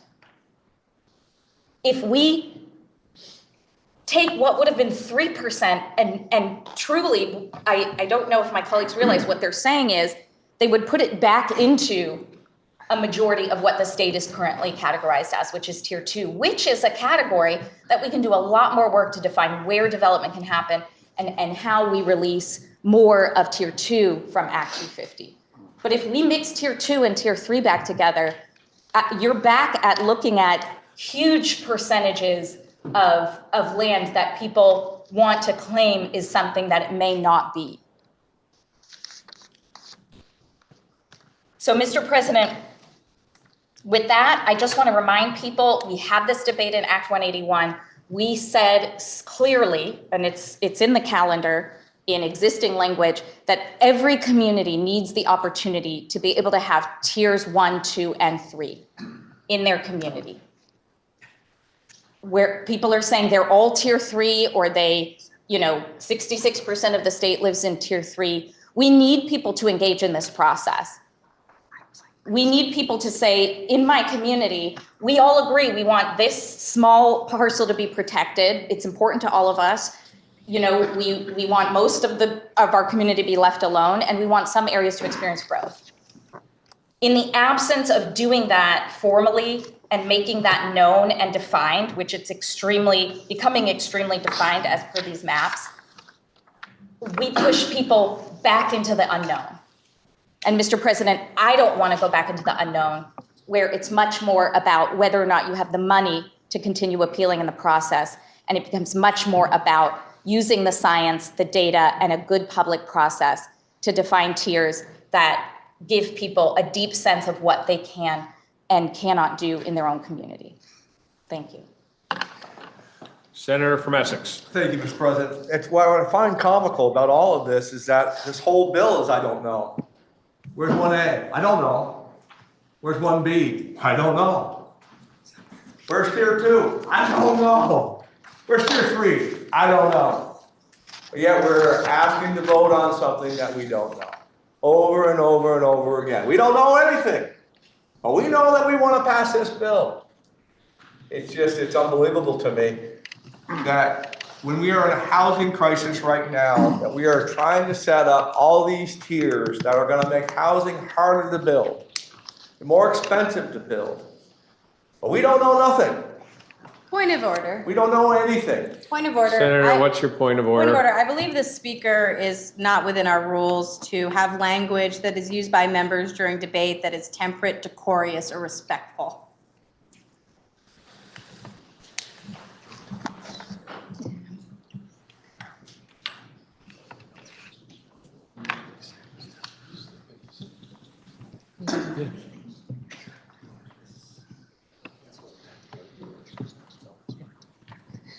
Senator, I find your point of order not well taken. The senator is well within his rights so far. So as I was saying, Mr. President, we don't know. We don't know anything. But we're willing to go to great lengths to pass this bill that harms Vermonters in a way that we have never done before. And I'm disappointed in what we're trying to do here. So it would be very nice if we knew what we were doing. We could do that. We could just stop all this right now. We could go back to work, as some of the senators have said, go into the committees and figure it out. We could bring a plan forward and we could show people.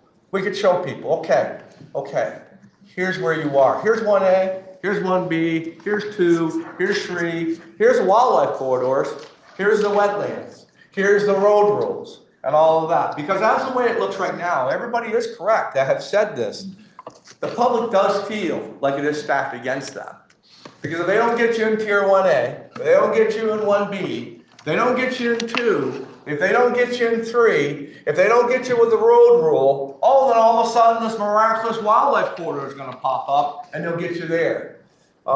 It is just unbelievable that we are voting on something impacting people's lives that we can't say to them, this is how this bill is going to affect you. This is what your life is going to be based on. Never, not even to even say anything about, well, okay, you know what? You're in 3, you can't do anything with your land. We haven't even talked about how we're going to compensate them for changing the use of their land. So now their land isn't as valuable as it once was. So now maybe we ought to think about reducing your taxes because you can't do with what you wanted to do. There's so much to think about and talk about and figure out, but we're in such a hurry to pass this, and we don't know. Thank you, Mr. President. Senator from Rutland. Mr. President, I promise I'll be brief, but I want to address some things I just heard from the senator from Chittenden. The fear of the unknown. We know Act 250. Act 250's been around for 56 years. And there are parts of it that do inhibit building, and I think that's the 1A and 1B part of it. So S325 addresses that, but I think about 20 years ago, Act 250, they took out the road rule. But yet, and now it's going back in to 181. And let me tell you what happens from my understanding of wildlife. If you build an 800-foot road in the woods, it's going to become a wildlife corridor because the animals are going to use it. Thank you, Mr. President. Senator from Washington. Thank you, Mr. President. I just want to address some of the comments that were just made. I want to clarify, I've provided in your handout maps of the future land use maps, and the top 4 categories are the areas that are eligible for Tier 1A or Tier 1B, and that not all of the counties in Vermont have gone through that process, but we anticipate that it may take until next February until all of the regions go through the future land use mapping process. And when we say that that there is some uncertainty about what some of this means, what this bill does is allow rulemaking to move forward so that we can get that more information. And there'll be plenty of time for us to learn more through the rulemaking, get that feedback, and then make adjustments accordingly. And that's one of the points of this bill. Thank you very much. Senator from Chittenden. I know it's late, Mr. President. I was wondering if I could ask some questions of the underlying reporter of the bill. The reporter of the bill is interrogated. So, Mr. President, just because of the floor debate is what is inspiring me to stand. If this amendment had been before us back in January, February, I'd be voting yes. What I was hearing from the field, from VLCT, from a lot of people about the trajectory of the LRD was really alarming me. It was making me concerned that I had voted terribly wrong on this bill back some time ago. Since then, and what I really like in the underlying bill and why I'm leaning to not support this amendment are just some things I'd like to just understand better from the reporter of the bill, if I may, Mr. President. Could you tell me a little bit more about what currently triggers Tier 3, what it was at the beginning in interpretations of rulemaking and what currently the trajectory is? And is that getting narrowed at all with either this underlying bill or through the rulemaking process, Mr. President? Thank you, Mr. President. I really appreciate that question, the opportunity to talk about that. Probably should have mentioned this before now. So when the Tier 3 rulemaking process started, they were considering 8 to 12 categories of types of places that could fall into Tier 3. And then that has been narrowed down to 3 categories. Those 3 categories include headwaters, sensitive natural communities, and habitat corridors. Now, the habitat corridors are, well, actually, let me back up. The headwaters are places that tend to be very sensitive to erosion. And so that's one of the reasons why we've included those, or that those have been included. The habitat corridors are perhaps less familiar to folks, but it has to do with populations of wildlife that tend to be scared off by human activity, and so have a tendency to not go across roads in those circumstances. And then sensitive natural communities, these are places of, again, of statewide importance that are unique or fragile or are unusual in some way for the state of Vermont. And so are important that we are intentionally protecting. I'm not sure if I fully answered your question. You did very much. Thank Okay. you, Mr. Oh, President. yes, I have two more questions, and I know it's late. I really appreciate hearing that 2 to 3% is anticipated and likely, because I don't know if the reporter, Mr. President, would reflect on what some of the earlier maps were, but those were where I was alarmed, and knowing that it's now getting narrowed down to that 2 to 3%, and just to tag on to make it a really complicated question, so it'll be harder for you to answer, that's not intentional. Could you reflect on what percentage of the state is currently in tier 1A, 1B, as far as you know, and current estimations of the mapping process? Well, that's a good question. Again, the tier 1 and 1A process is still rolling out, and so you obviously can see the maps as they currently exist. But again, anticipating that we will end up with somewhere in the ballpark of between 2 to 3% of the state being in tier 1. And about 2 to 3% in tier 3. Exactly. Thank you, Mr. President. That is what also has given me the great amount of peace. I don't know what the original maps were, but I just remember hearing from people that were really informed in this process, were really concerned. I guess my last question is just, from my years, and I talk a lot on this floor about my years as a South Burlington City Councilor and land use and development, there was always concerns when natural resources were identified on a part of a parcel, which could then all of a sudden affect the entire parcel, which would constrain housing. How do you anticipate tier 3 to roll out if there's a part of a 100-acre parcel that has one of these sensitive areas or a headwater? Do you expect the entire parcel to be then implicated as tier 3, or is there going to be some adjudication or clarification where parts of the land would still be just tier 2? Thank you, Mr. President, for that question. I've been thinking about that as well, particularly, for rural Vermonters that may have larger parcels. This exact situation may come up, and this is exactly the kind of situation that I think could be clarified through rulemaking. And it is my hope and my anticipation that an entire parcel would not be implicated if there was just a portion of the parcel that had, say, a tier 3 spot on it. And so as long as, whatever the project was happening on a different part of the property, that would not trigger tier 3. I thank the senator. Mr. President, I'm not saying just because Calvin Cutler's here with WCAX, all right, but I'm going to say, really not, all right. But what I'm going to say is I'm going to vote against this amendment, and I'm going to vote for this bill. Even though I still have major reservations about the trajectory of Act 181, I do see hope. I'm seeing better conversations to my colleague from Chittenden Southeast in this biennium. I think we are moving this conversation in a better direction. It's why I'm doing this, why I serve, is I want to make it easier for people to build houses in this state. And that's why what I originally saw in Act 181, and I'm seeing a correction in the trajectory. So I really thank the committee, and I'm hopeful that the second half of this session in that chamber we can't control makes this bill even better. Thank you, Mr. President. Senator, none of us ever thought you were grandstanding. Are you ready for the question? Senator from Caledonia. Thank you, Mr. President. This bill has caused me a lot of discomfort for a long time, going back to my time in the House and now my time in the Senate. A citizen from Orange County, I think, clarified it for me yesterday out at the rally when he spoke. And he basically said, I'll try to quote him, but I might be paraphrasing him.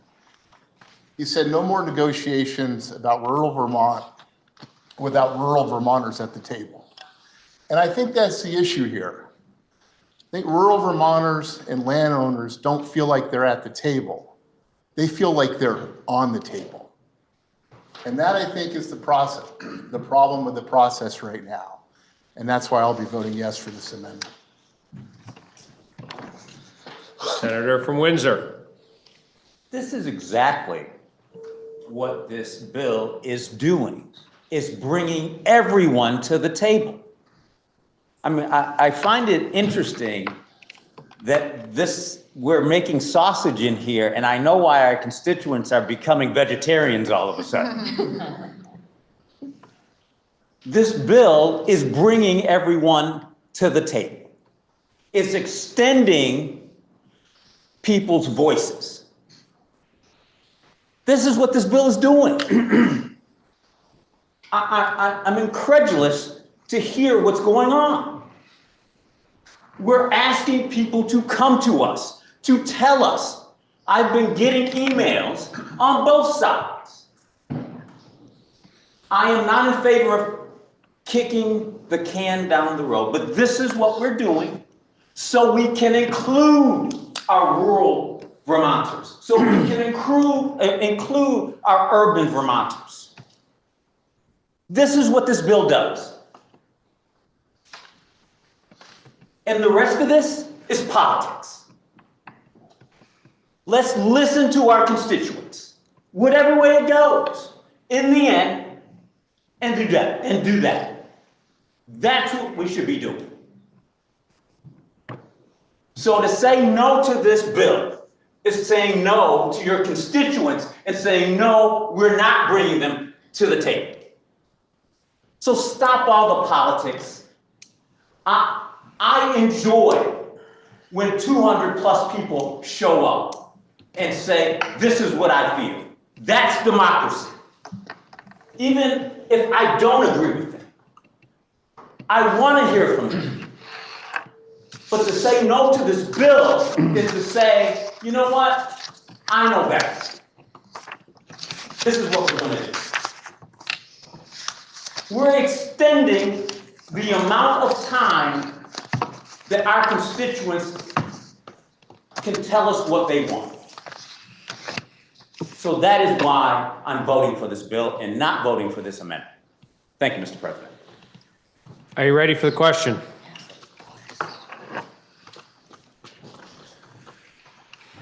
The question is, shall the recommendation of the amendment of the Committee on Natural Resources and Energy as amended be further amended as offered by the senator from Addison, Senator Heffernan? If so, roll call. The secretary shall call the roll. Senator Baruch. No. Senator Beck. Yes. Senator Benson. Yes. Senator Bongard. No. Senator Brennan. Yes. Senator Brock. Yes. Senator Chittenden. No. Senator Clarkson. No. Senator Collmore. Yes. Senator Cummings. No. Senator Dooley. No. Senator Hardy. No. Senator Harrison. No. Senator Hashim. No. Senator Heffernan. Yay. Senator Ingalls. Yes. Senator Lyons. No. Senator Major. No. Senator Matos. Yes. Senator Morley. Yes. Senator Norris. Yes. Senator Perschlick. No. Senator Plunkett. No. Senator Ron Hinsdale. No. Senator Bohosky. No. Senator Watson. No. Senator Weeks. Yes. Senator Westman. Yes. Senator White. No. Senator Williams. Yes.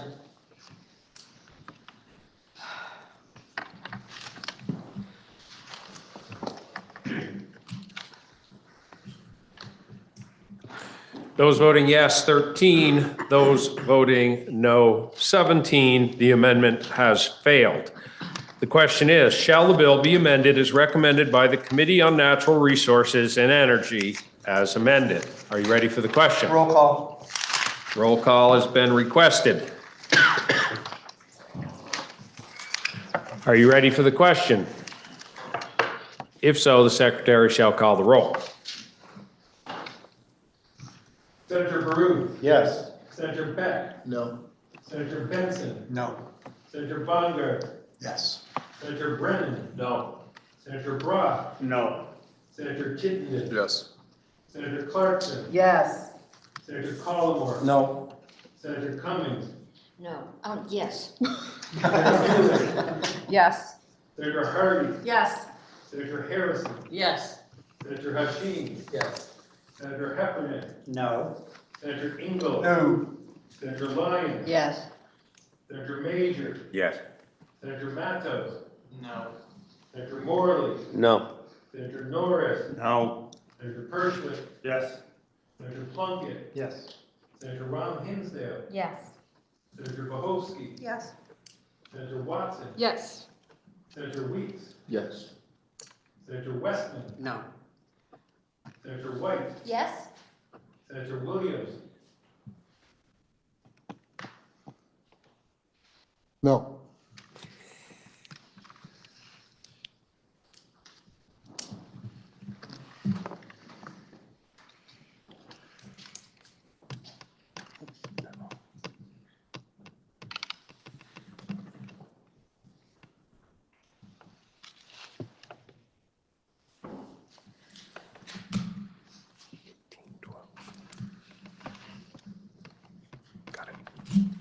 Those voting yes, 18. Those voting no, 12.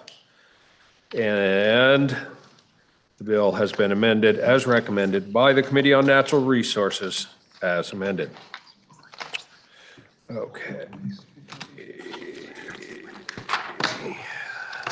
Shall the bill be read a third time? Are you ready for the question?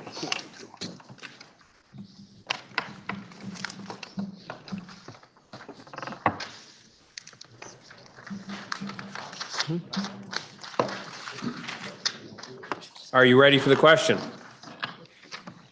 Senator from Chittenden. Mr. President, I think up until now, people, have used their potential roll call votes to make statements about what they wish would have changed in various detailed pieces of the bill. But I hope at this point, Mr. President, my colleagues will remember that this is now a vote on whether or not to extend deadlines, whether or not to extend housing exemptions, where we are seeing great success in many of our village centers, rural population centers, as well as our downtowns and growth centers in getting housing built. Because we still are in a housing crisis, and we still do need to build housing where we have water and sewer capacity, where we already have the infrastructure, and frankly, just in walkable village centers where we know seniors can live much closer to their family and where they're from than having to move to a much larger facility elsewhere in the state.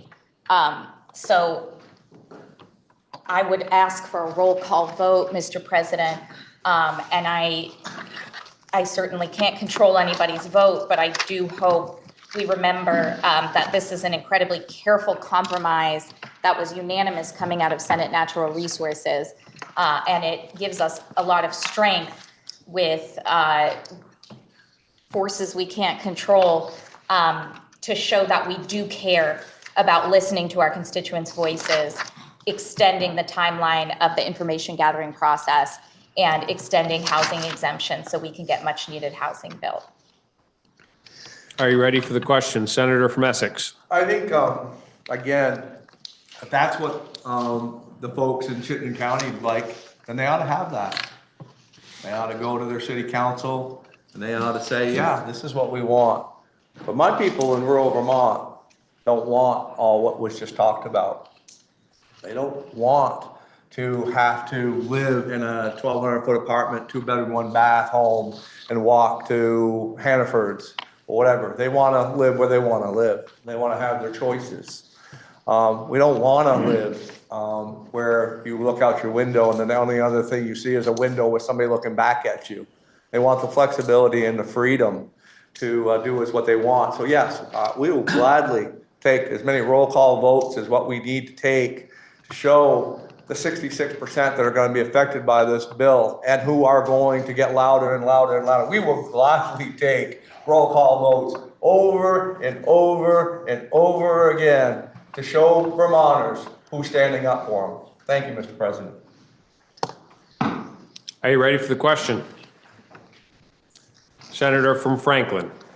Mr. President, what I hear from my constituents over and over and over again is why don't they leave us alone? Why do they have to micromanage everything that we do? Why don't they have to decide through a board or commission or group of employees that they have hired to manage a process that affects my life day in and day out? Why? And they're sick of it. They're sick of it. Are you ready for the question? If so, the secretary shall call the roll.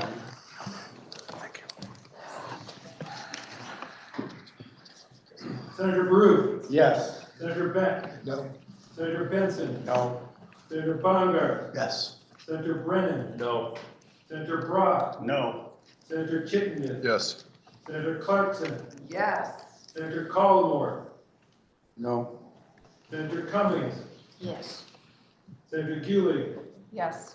Senator Hardy. Yes. Senator Harrison. Yes. Senator Hashim. Yes. Senator Heffernan. No. Senator Ingalls. No. Senator Lyons. Yes. Senator Major. Yes. Senator Matos. No. Senator Morley. No. Senator Norris. No. Senator Perschman. Yes. Senator Plunkett. Yes. Senator Ron Hinsdale. Yes. Senator Bohofsky. Yes. Senator Watson. Yes. Senator Weeks. Yes. Senator Westman. No. Senator White. Yes. Senator Williams. No.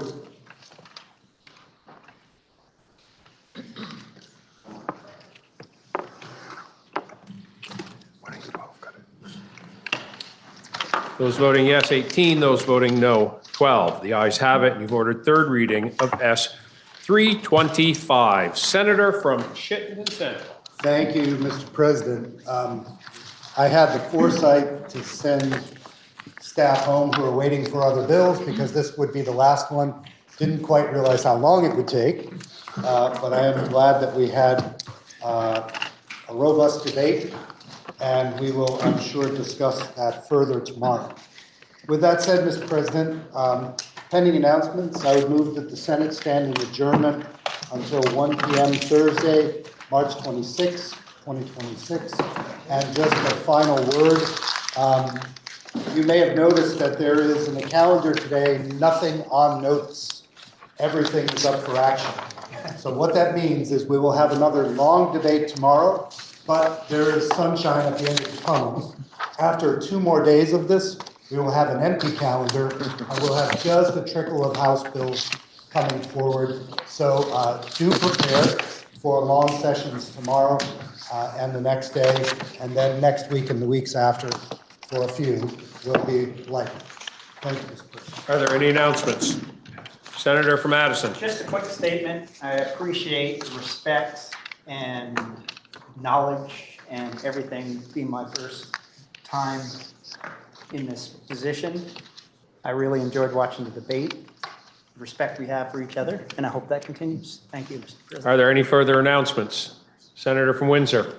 The junior senator from Windsor stood up first. Senior senator from Windsor. She's younger. Yeah. Quicker legs. Quicker knees. Okay, so tomorrow the Climate Solutions Caucus is meeting from noon to 1. We will be joined by Sue Minter, who will be discussing the Resiliency Implementation Strategies Plan. So if you care about rural Vermont, I'd love to see you there. 12 to 1, free pizza, many options, room 10.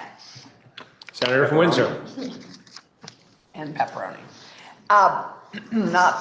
Well, tonight's Farmers Night is a wonderful new mariachi band. The Mariachi Alpizar de Vermont, led by Johanna Velasquez Alpizar. And they are sharing the depth and beauty of traditional Mexican music. This should be terrific. I don't know whether we're going to be in the House chamber or maybe if John lets us in this chamber, or maybe in the cafeteria. But it will be somewhere and you will hear it, and it's going to be joyous and just magical after today. So I encourage you to come back and enjoy this gorgeous mariachi music. Thank you. Senator from Rutland. Thank you, Mr. President. Point of personal preference, if I may. Privilege. Yes, thank you. So today is National Medal of Honor Day.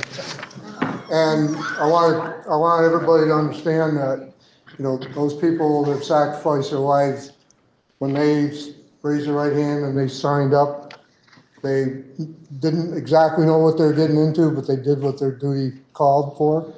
And I want to take the opportunity to express my appreciation for the people in uniform today that are serving all over the world on our behalf.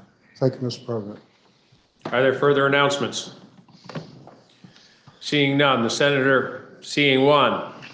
The senator from Washington. Senate appropriations will be meeting in approximately 22 hours. Oh, the joy. Are there any further announcements? He does stand-up comedy, you know. That's April 23rd. Seeing none, the senator from Chittenden Central has moved that the Senate stand in adjournment until 1 p.m. Thursday, March 26th of 2026. Are you ready for the question?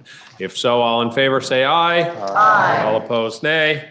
The ayes have it, and we'll stand in adjournment until 1 p.m. Thursday, March 26th of 2026.